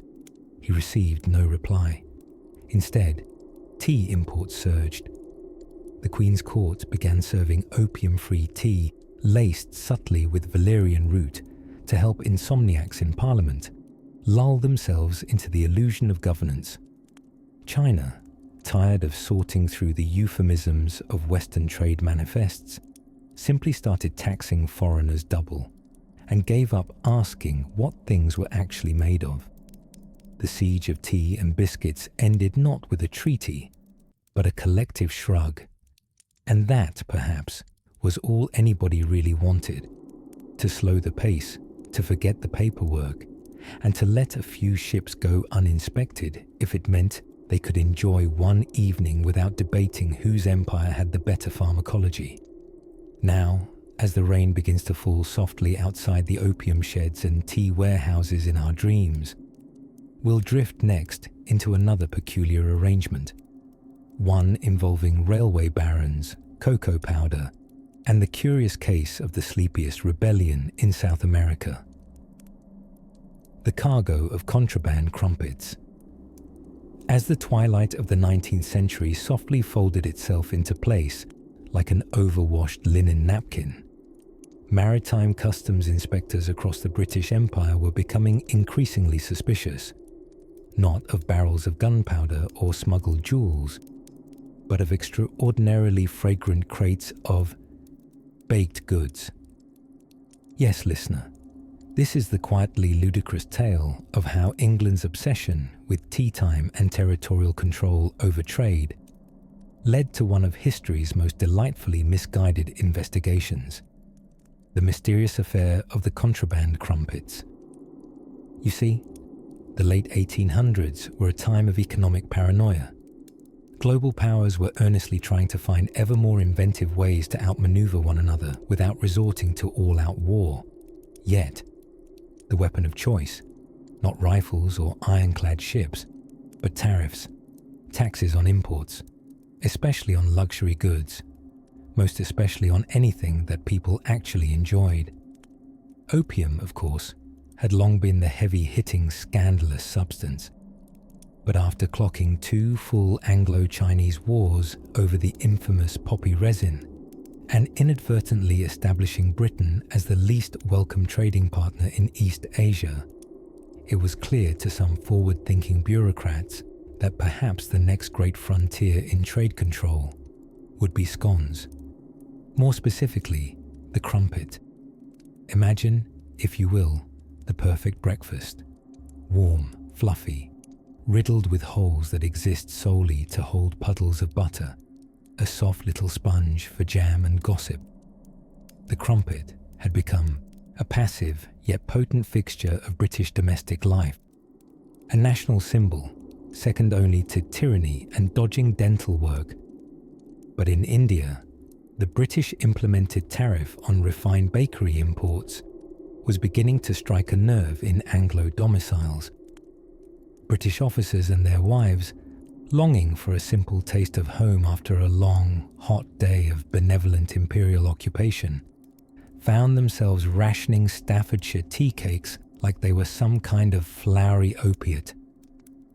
And so, whisper campaigns began in the hill stations, murmurs over lemon barley water about a certain mysterious baker of Mysore. Rumour had it this elusive figure was hiding yeast packets inside imported dress patterns, baking illegal clotted cream biscuits under moonlight, and concealing boxes of jam tarts under crates labelled industrial tap shoes, urgent. Ship manifests grew bloated with suspicious entries. Few customs officers could make sense of it. How, they wondered, could so many Irish soda breads be listed as medical poultices? Why did barrels of Yorkshire puddings weigh exactly the same as tins of pressed tea leaves? And most suspicious of all, who on earth actually needed 1-200 butter knives in the province of Bengal? Customs agents, plagued by pastries and crusty imaginings, began employing code breakers, pastry chefs, and one particularly irritable parrot trained to squawk the word smuggler anytime he saw a croissant. The maritime dragnet had taken a turn for the soggy. Enter Corporal Digby Penwhistle, a minor official in the Calcutta office of allegedly illicit comestibles. Digby considered himself a well-read man, even though all his books had a noticeable jam thumbprint on at least one corner. He believed in serving his empire with integrity and precisely calibrated cutlery balance. It was Digby who cracked the pattern.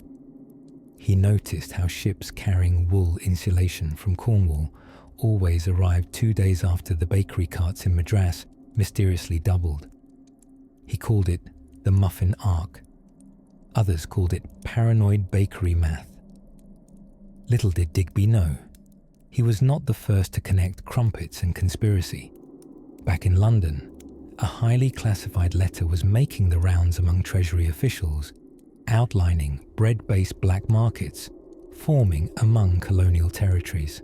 The letter warned that if illicit pastry flows were not properly controlled, Britain risked a culinary uprising of untold proportions. Border agents in Gibraltar impounded tea strainers. Nigeria banned Dundee cake, and in Burma they even outlawed cinnamon. It was, in essence, a war of carbohydrates.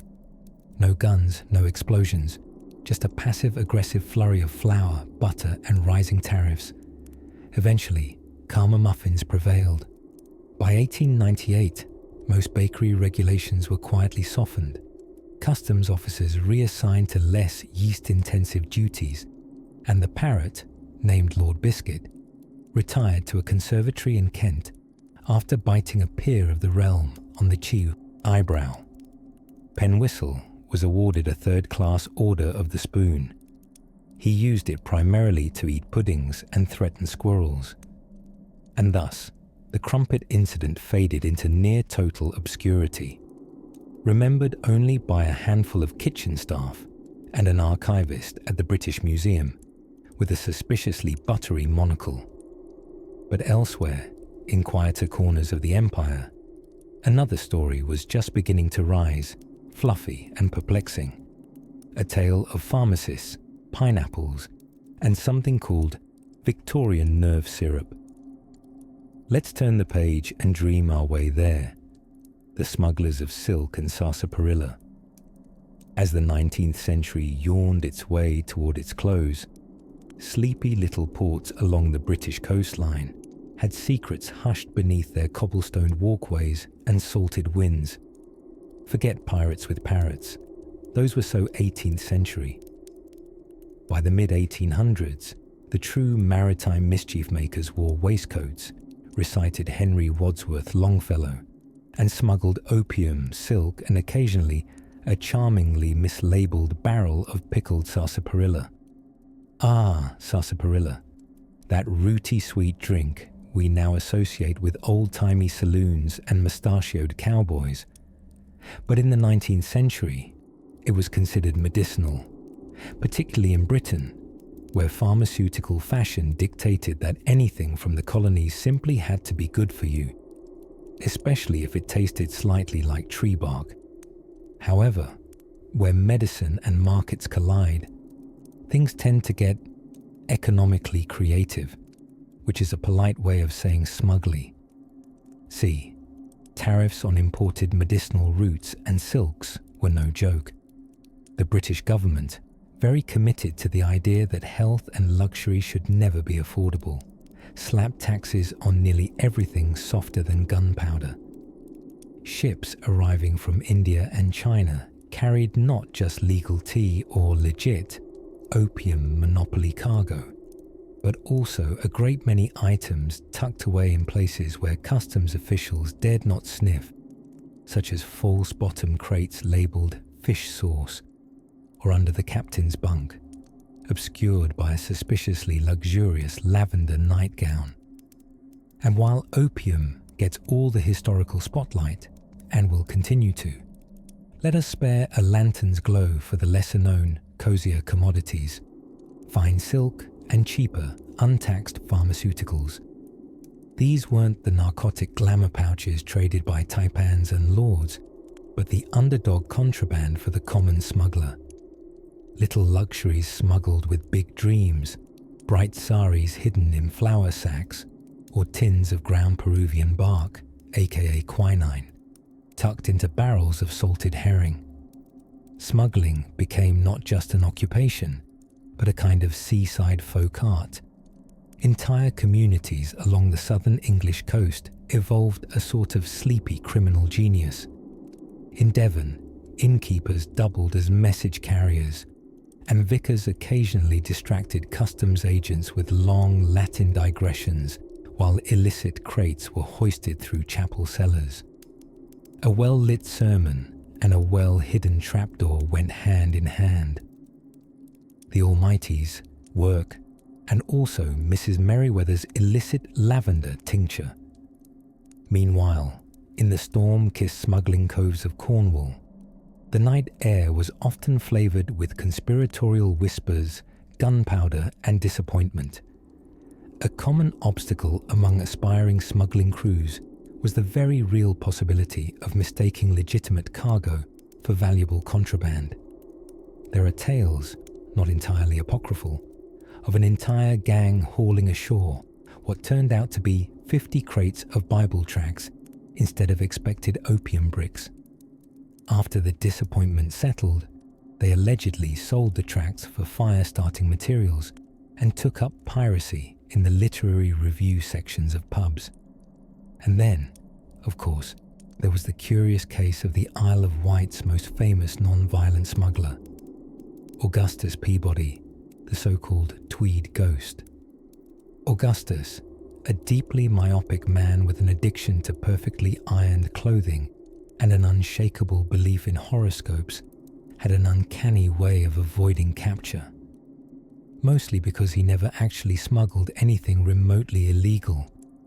Instead, he created rumors about himself smuggling fantastically scandalous things, like experimental love potions or French poetry, which promptly distracted the authorities enough to make space for actual smuggling operations carried out by others. In time, the Tweed Ghost became a kind of folkloric tax write-off, officially harmless, romantically useless, and historically adorable. Prohibition hadn't yet hit the Western world, not officially.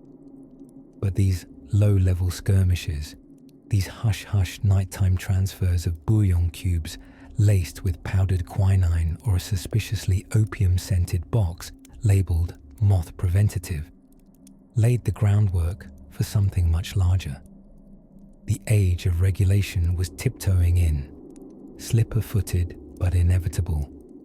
Governments were beginning to cotton onto the idea that controlling substances meant controlling power, and the days of quaint criminality over silk scarves were slowly unravelling. Still, for a few more decades, the clandestine charm of the smuggling world remained intact. Candlelit directions were passed behind flower shops. Passwords changed weekly, usually to reflect current fashion. Today's word is petticoat. And the sea watched it all with quiet amusement, as it always does. Now, drift with me inland, where the chemical laboratories were warming up their beakers, and a new kind of pharmacological tug-of-war was about to begin. The world of medicine, once the haven of well-dressed smugglers and root-based elixirs, was tilting towards something more potent, more dangerous, and far more bureaucratic.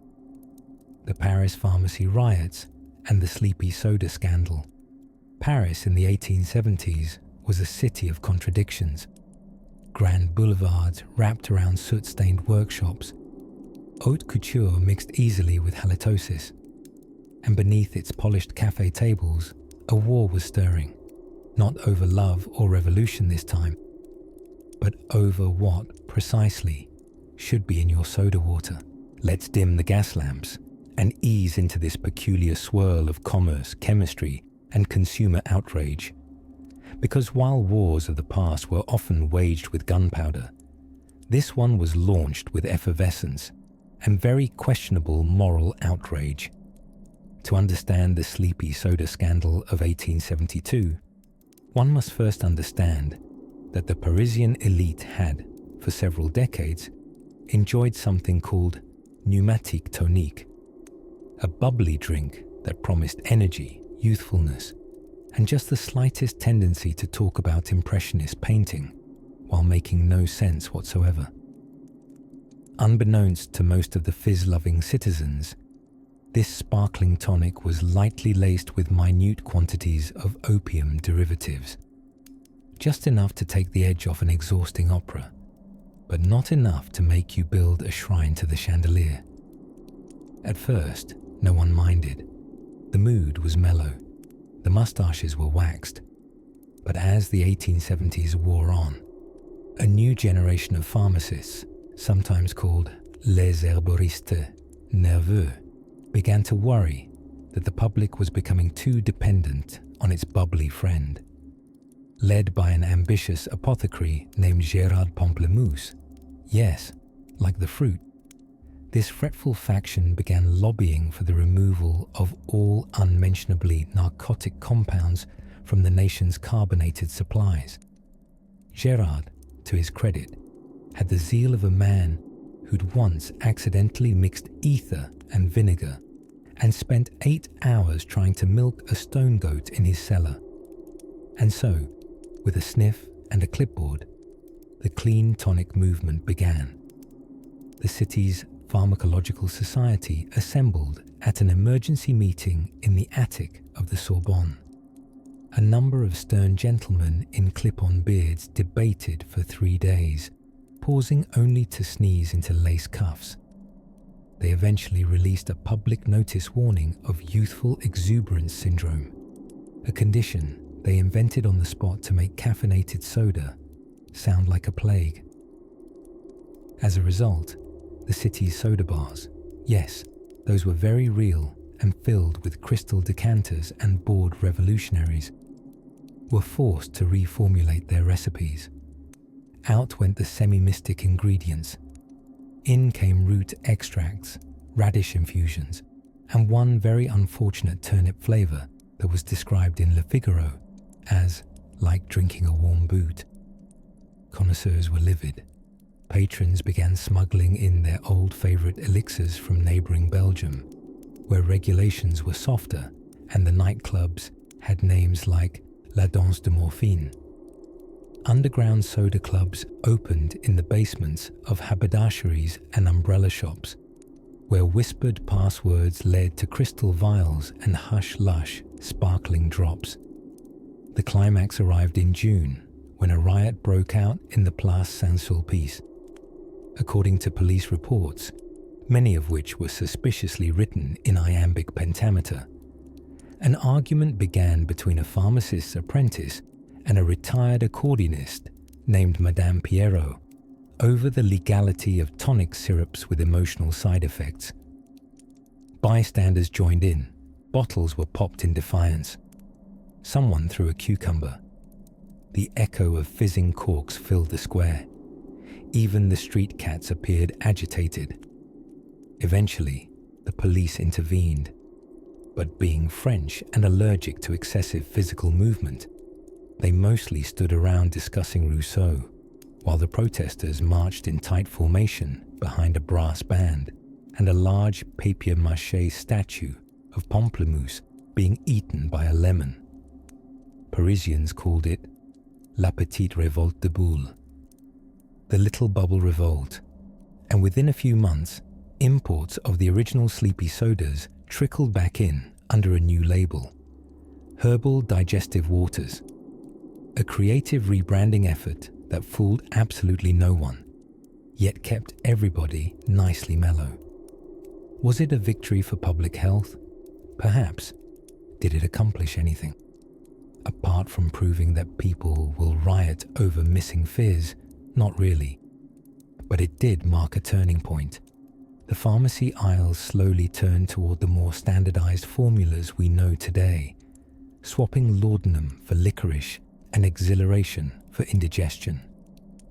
As the city returned to peace and pastries, old Gérard Pamplemousse retired quietly to a seaside village, where he devoted his days to inventing entirely non-addictive cucumber cough drops that never caught on, except with a small population of sneezy goats.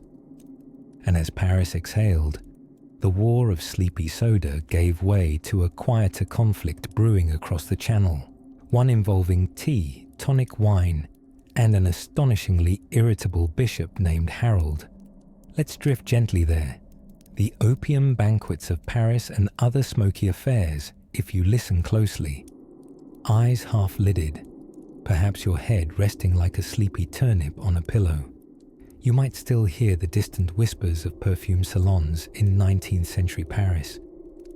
Faint laughter echoing across velvet walls, the clink of absinthe glasses, a piano drifting dreamily through a haze laden with questionable herbal blends. and opium fumes wafting through the air like a wayward fog with romantic delusions. Ah yes, the French drug culture of the 1800s, often overshadowed by wars, revolutions, and existential poetry, but just as poetic in its own chemically questionable way.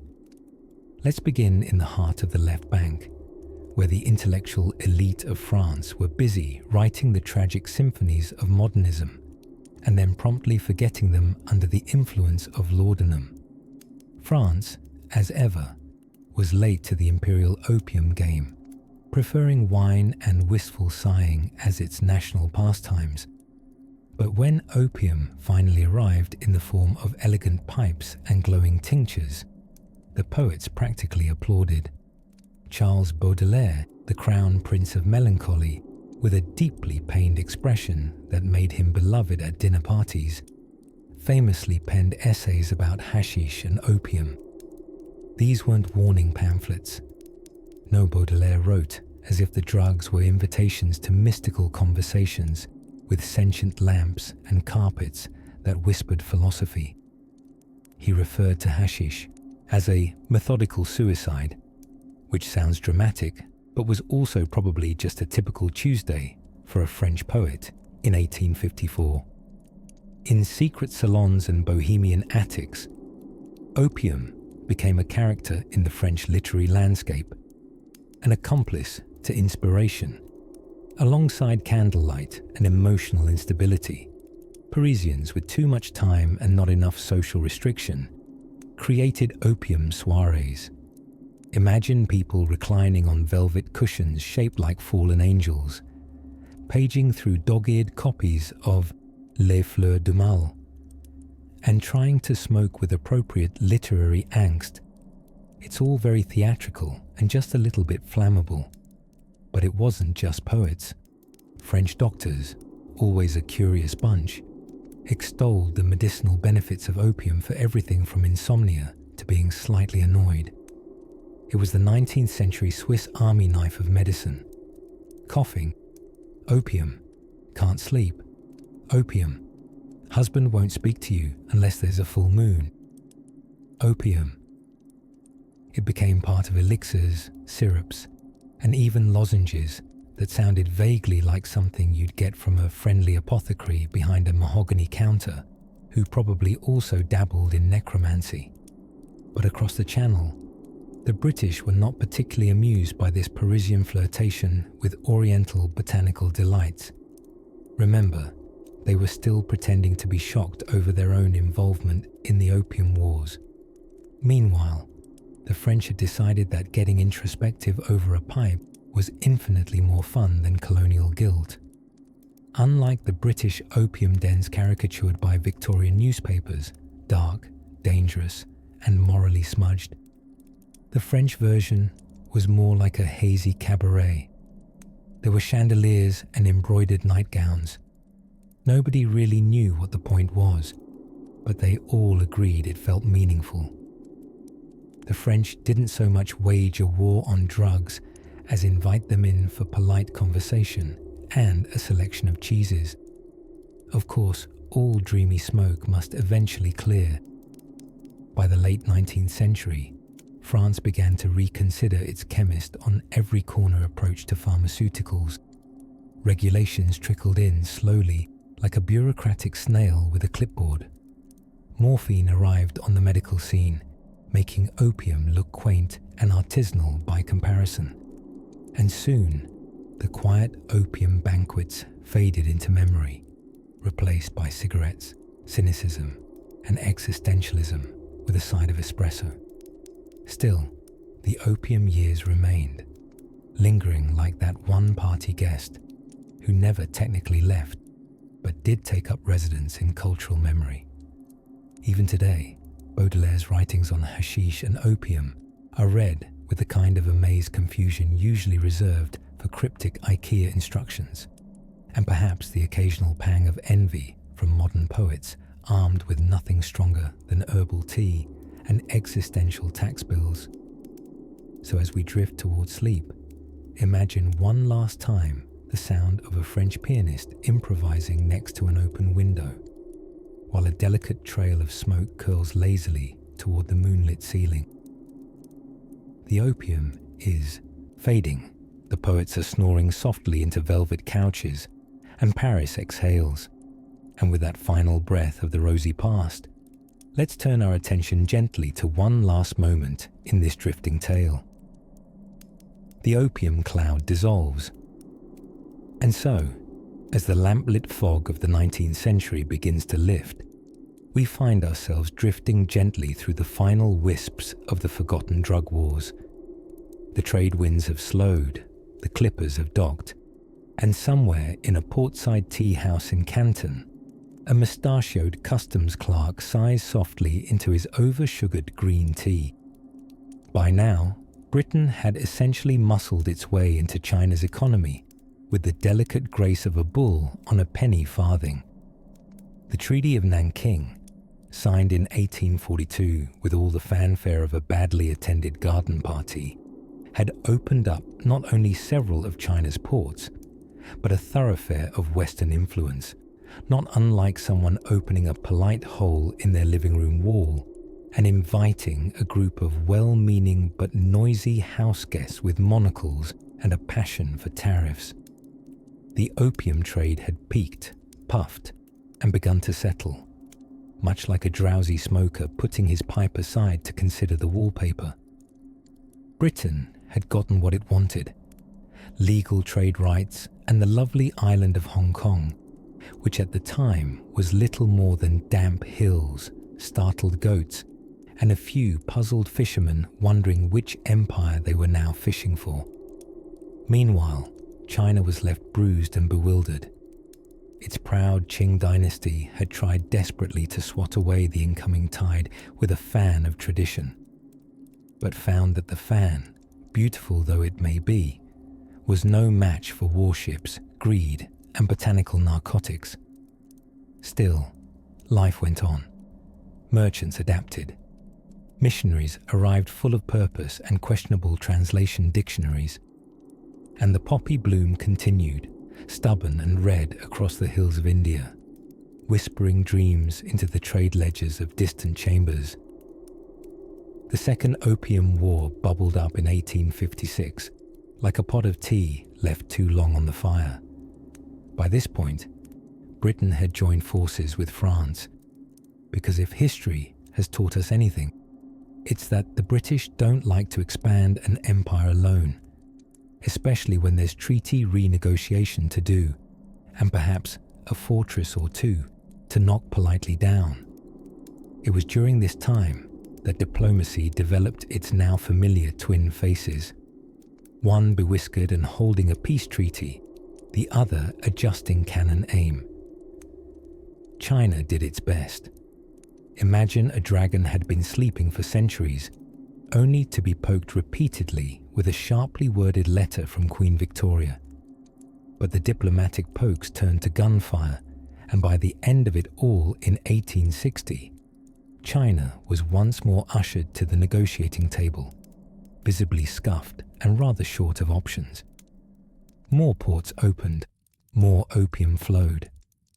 But there, in the fuzzy lining of a century unraveling, history began to tip its head. The global appetite for colonialism started to develop indigestion. Rumblings of reform stirred in China. Britain, stuffed with tea, silk, and the smouldering guilt of imperial awkwardness, began to eye new markets with the sluggish energy of a sleepy lion in tweed. As for the opium, it lingered, faded, slid quietly into legislation. What had once been smuggled in tea chests became part of regulated trade, and then regulated medicine, and then, eventually, regulated regret. And so, we end here. Not with a bang, but the soft hiss of a sleeping pipe. The sun rises slowly over the Pearl River Delta. A fisherman hauls in his nets, unaware that he stands upon the remains of 5 treaties, 16 skirmishes, and one particularly ill-timed misunderstanding aboard a British-registered Chinese pirate junk, referred to only as the Arrow. A new world is dawning, brighter and blurrier than the one before it. But let's not open our eyes just yet. Let the waves lap gently against the harbors of the past. Let the clippers vanish into the ocean mist. History can wait until morning. Right now, it's time to drift, quietly and curiously, into dreamless sleep. Good night, dear listener, and may your dreams be as tranquil as a tea leaf floating in still water.